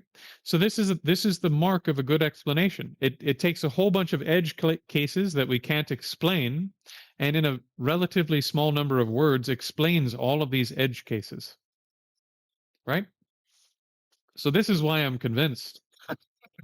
I know it's a long-winded answer, but it is one of the most difficult points as a modern person, I think, because we've been convinced by modern education that nothing makes sense other than the physical world and blah blah blah. And actually, if you study what scientists and medical people and philosophers of modern times are doing, you find out that there's just a huge number of really smart people and capable people that are producing stuff that totally violates all of these ideas.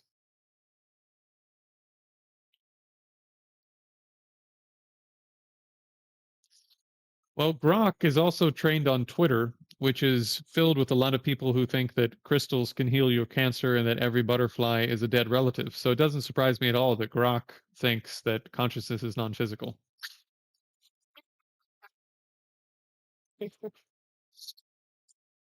Okay.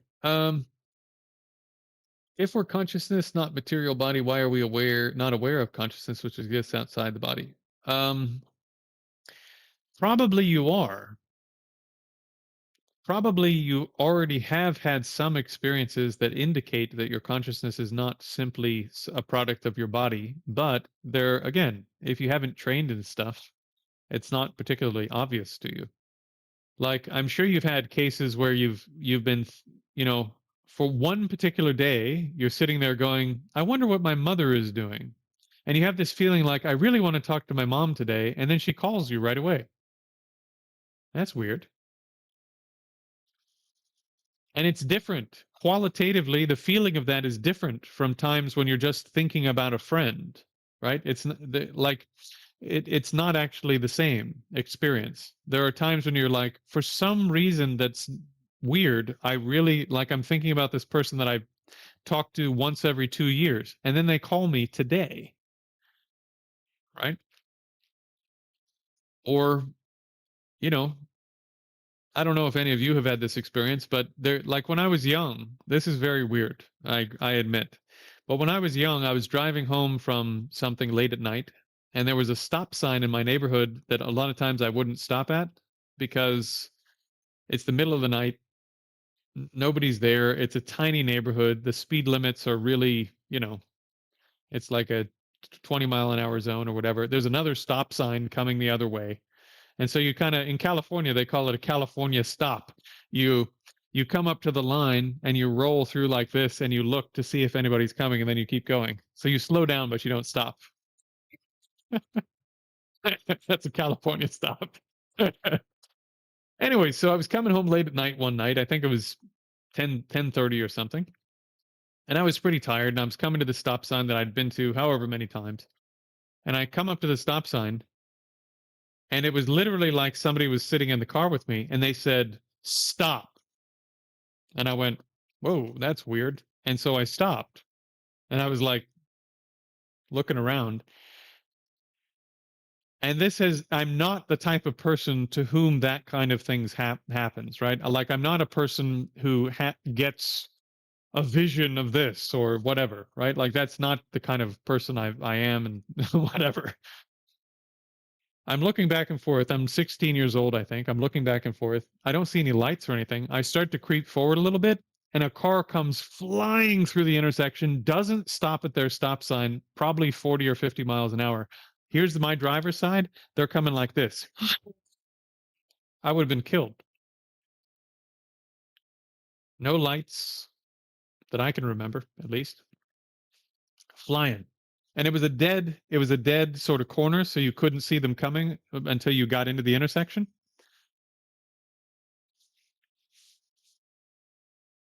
So, we have these kinds of experiences here and there and blah blah blah. We have these little experiences that show that sometimes we have access to stuff that we shouldn't have access to, and nonetheless somehow we do. Okay. Existence is suffering. I have very fortunate external conditions, but internally I want existence to cease. Is this bad or the beginning of wisdom? Uh DJ, we should definitely talk a little more privately about your situation because it's important. um if I'm going to give someone advice on their personal situation, I like to know a lot of details about it. So we definitely send me a message on Discord if someone will put that in the chat, or send me a message on Facebook, and we'll actually talk. We'll get on a one-on-one video call like this, and we'll actually talk. That's really important to me if I'm going to give you personal advice.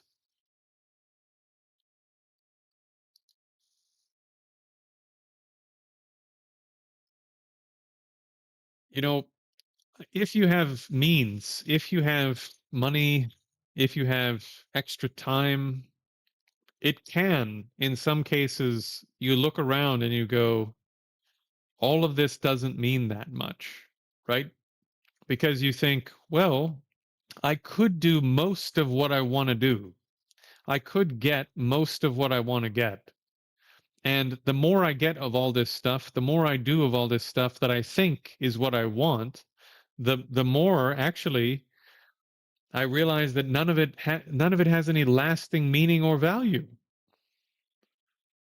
And if you're smart, if you're like a fairly smart person, you go, wow, all this shit is meaningless.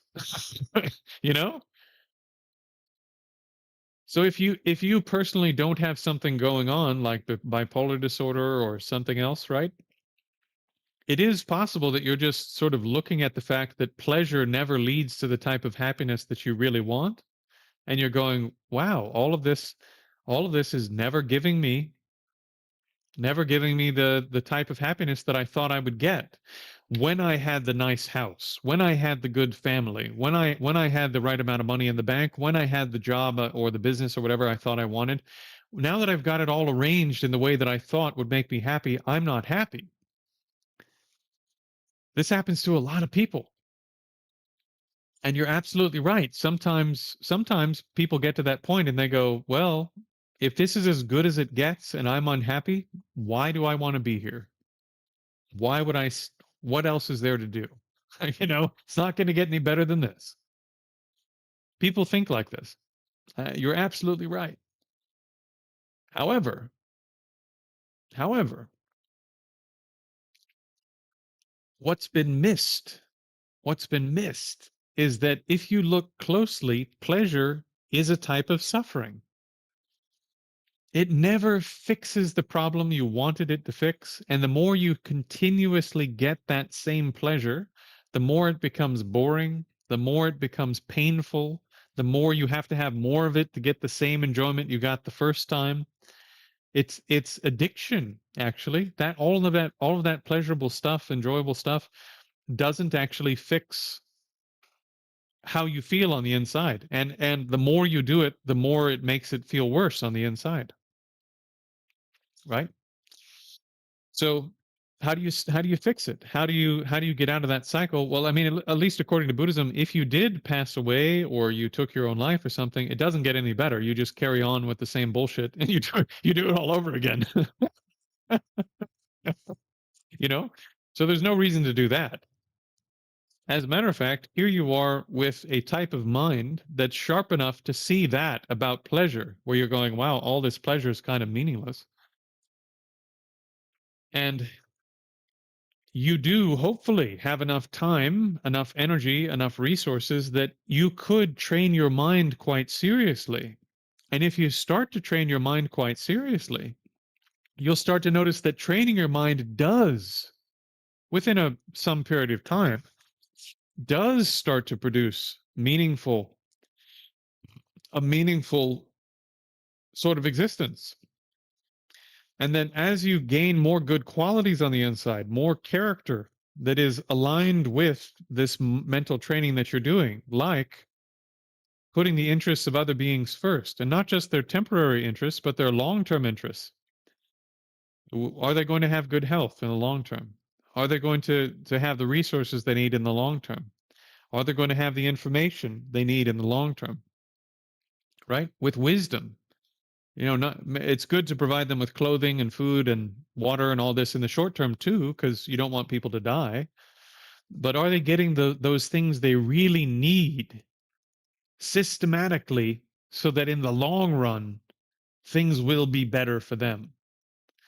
And as your mind turns towards this, and you see after a few years, wow, those people that I care about, they really are getting that thing that they need.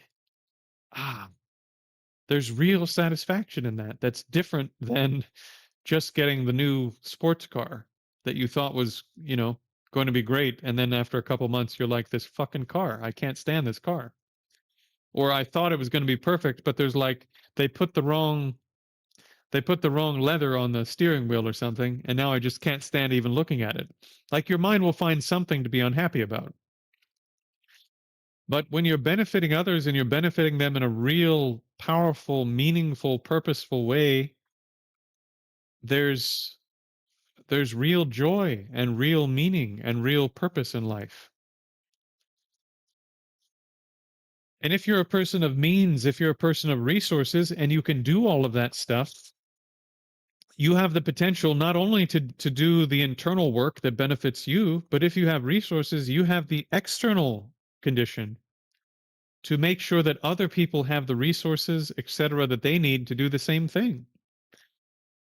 By, like I'll give you an example. Like if you had the resources potentially to do something really powerful, to very beneficial, you could, for example, set up a charitable trust that invested in, I don't know, like double leveraged S&P 500 or something, and that the first 3% or whatever got reinvested so that it was always staying the same amount of money relative to inflation forever.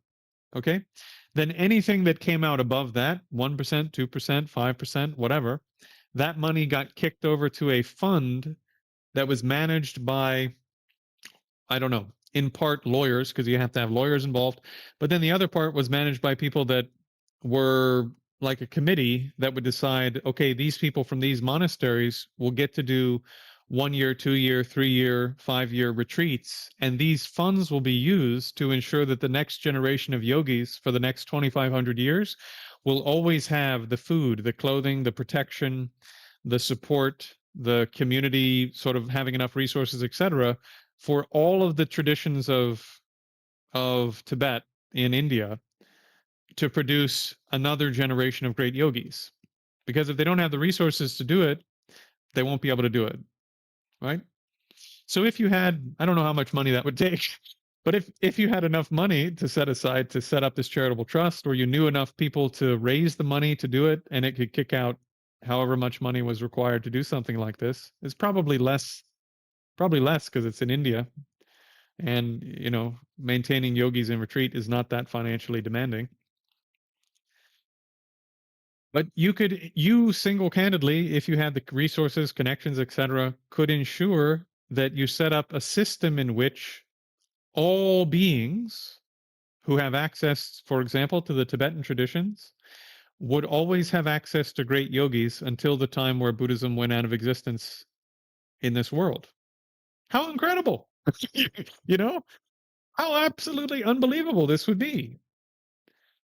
And same way, if you're more moved to help the Theravadan tradition, you could set it up. You could set up a charitable trust so that the certain monastic institutions across Thailand, Cambodia, boom, boom, boom, boom, the different lineages, that they always had a program that was supporting the production of actual accomplished meditators, for example. This is something you could potentially do if you talk to the right people, set the right things up, set up a trust so that there's enough money there invested the right way that it's kicking out dividends but never decreasing in terms of inflation. So if you were a person of great means or had access to others of great means who felt this was a good thing to do, you could set up really intelligent systems to make sure that, because here's the benefit, right? If, to make it simple, if every Geluk practitioner didn't just have access to a great scholar, but but every Dharma center in the world where there was Gelug teachings taking place, it was a Geshe teaching there who had also done 3 years of retreat after doing their tantric program at one of the major monasteries. Don't you think the way teachings would be getting spread in the Gelug tradition would be even better, unimaginably better than today? Because you'd have great scholars who are also great practitioners who've spent years in retreat teaching everywhere that this is being taught. It would be unbelievable. So if you get smart people with money together to do meaningful things in terms of practice, my goodness, you could do like unbelievable things. You know, you could do it like unbelievable things. And the most important thing is that great practitioners continue to be produced, and and continue to come into existence and continue to teach people. So that's one aspect. And then if you are more moved to do conventional benefit, same thing. You can use your money, you can use your funds to create more conventional kinds of benefit. Are people getting education? You know, are people getting the basic resources that they need to improve their situation, especially in parts of the world where if they don't learn the basic stuff that makes the world work, that part of the world won't get out of the situation that it's in, right? So there are maybe places in South America, maybe places in Africa, maybe places in Asia, whatever, certain places in Europe even, where things are not so great. And a lot of it probably comes down to the status of education. So if you wanted to provide more conventional kinds of benefits, medical care, food, water, education, clothing, access to resources that allow people to go from not doing well, no opportunity to advance, to the opposite. Every single time you do something like this, you will have unbelievable feelings of meaning and purpose because you've done something like this. And the feeling of meaninglessness that you have because you take all your resources and use it just for pleasure, for example, or because you use it all on stuff that you think will make you happy, like making the situation way like more and more and more elaborate and stable and whatever for yourself, in a way that's way beyond what you need. None of that actually makes you happy. And because you're potentially sort of smart and looking at the situation, you go, none of this works. You know?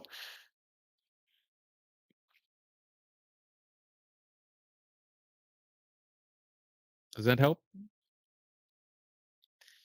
If you train your mind and you train your heart, having more resources is better because you can do unbelievable benefit in the world with your resources. And doing that benefit will support your training. So these two work together. You benefiting others, you're doing your training, and these two are working together. You know? And there's no contradiction between you being in the world doing sort of conventional business and as long as you're not like like if you're I don't know what you do, but if you're like a hedge fund guy and all you do is destroy businesses and ruin people's lives and you make a bunch of money doing it, maybe adjust yourself a little bit so that your livelihood doesn't hurt other people, but it's still making lots of money so that you can do things that help people, right? Anyways, DJ, seriously, reach out to me on Discord. I'll put it in the chat since nobody else did. Reach out to me on Discord. Reach out to me uh, on Facebook somewhere, and we'll talk more about it. We'll definitely talk more about it. Uh, so this is my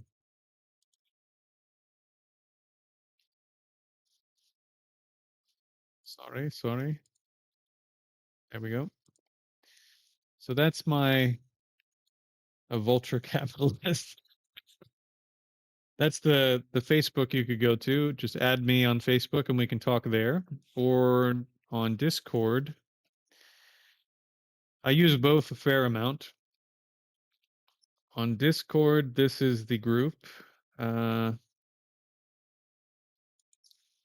Server. Here's the button. Give the old man a break here. I don't know what I'm doing. Okay, here we go. So just find me on either of those places, send me a message and we'll talk more personally.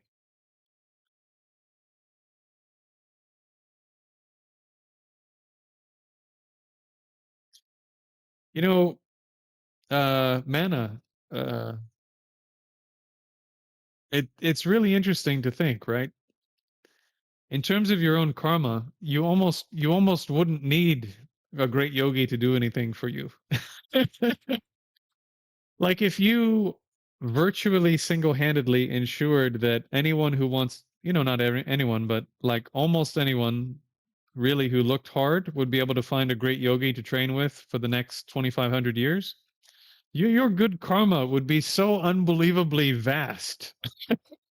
Like you're in good shape. You're headed the right way. Things are going to turn out well. You know, you're definitely headed the right way. You are definitely headed the right way. You know, and hopefully somewhere along the way, you're also going to spend some time in this life training with some great yogis, some great practitioners, whatever, right? Maybe also, if you have the means, this is the great thing about having money too. I know we've had a couple of streams about money, and some people don't like that, but if you had a business, for example, DJ, I don't know what you do, but if you had a business where there was enough people in place to make that thing go, whether or not you had your hands on it, and you only needed to touch it here and there. Again, I don't know the business you're in, but like my father ran restaurants, and he probably could have backed off in the last 10 years of his life and touched those businesses like for 2 hours a week. And the people he had in place would have made everything still run perfectly well. He just had to put in a couple hours a week. Now, if you wanted as a practitioner to go into retreat for a year, let's say, with one of your teachers guiding you and blah blah blah, and all you needed to do was come out of the retreat you were doing for 2 hours a week to manage your businesses, yeah, that's going to stir your mind up a little bit, but you still did a year of pretty intensive practice, you know, with the guidance of your gurus, with your teachers, whatever. You're going to be extremely different. You're going to be much more accomplished than you are now if you can use your resources and your time and everything in an intelligent way. So having business, having resources, having money, this, that, you can use those things in an extremely intelligent way to actually do things that are meaningful in terms of your own practice. Because if you have money, you can, as long as you haven't married yourself to what you do to the point where you cannot step away for even 2 seconds, right? Which is some people. I don't know. Again, I don't know what your situation is. But if you have a business that's running well, or you have resources that are set aside because of a family trust or this or that or whatever, well, now you can just take off to India for a month and go do a retreat with some great yogi, or you can just take 2 weeks off and go train intensively with somebody to do some aspect of the training you want to do, because who's going to stop you?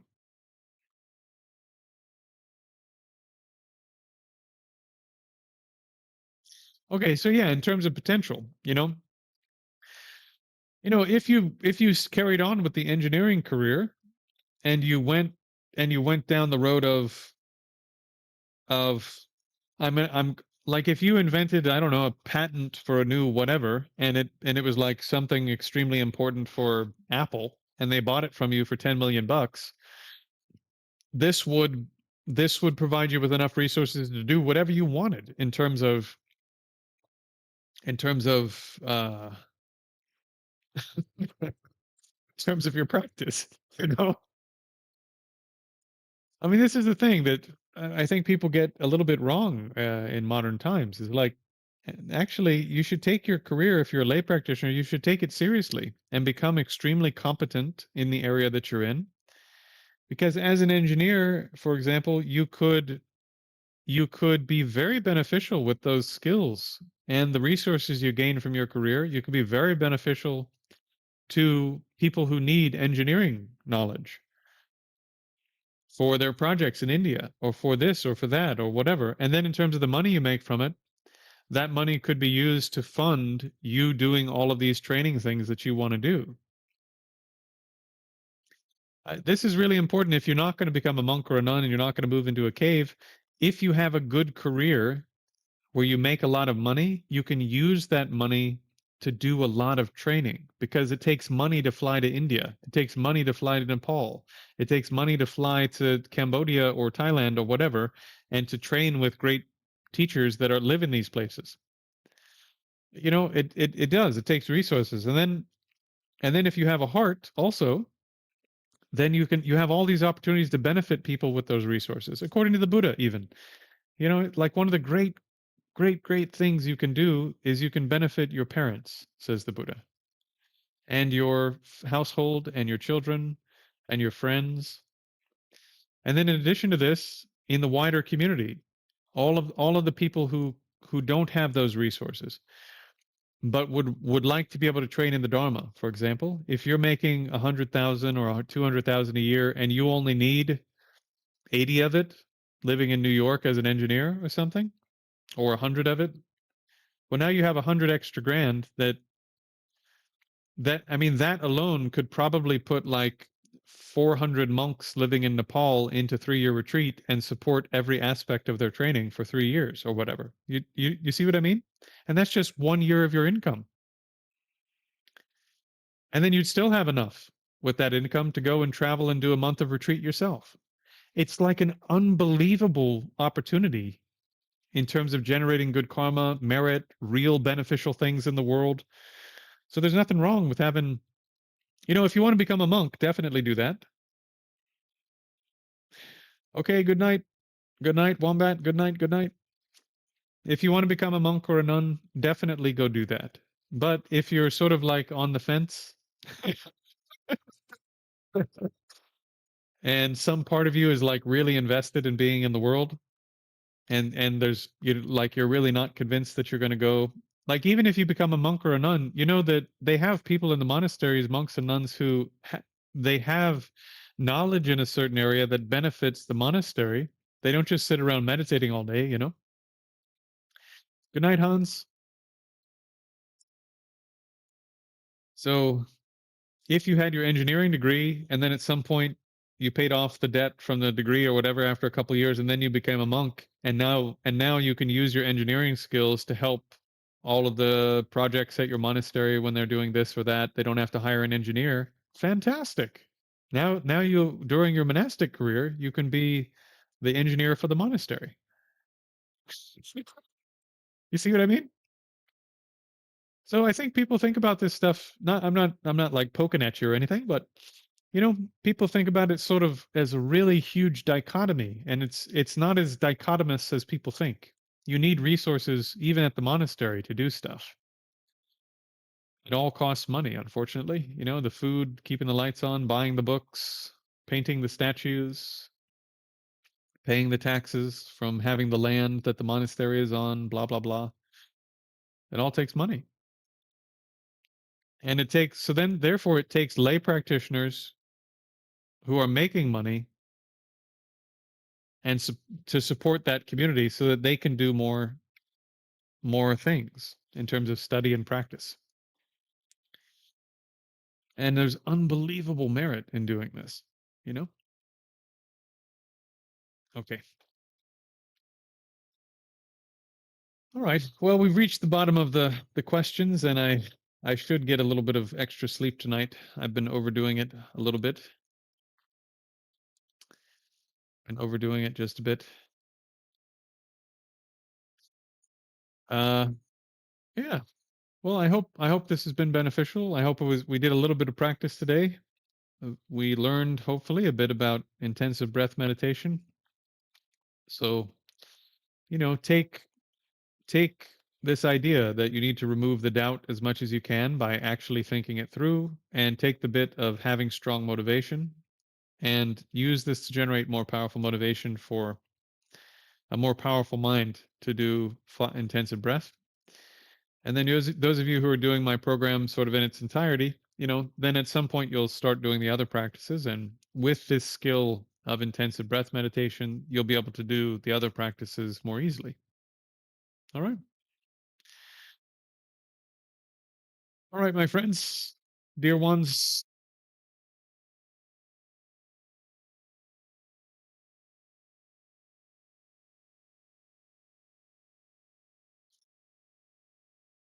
Thank you for coming. Hope to see you again soon. Try not to die before I do.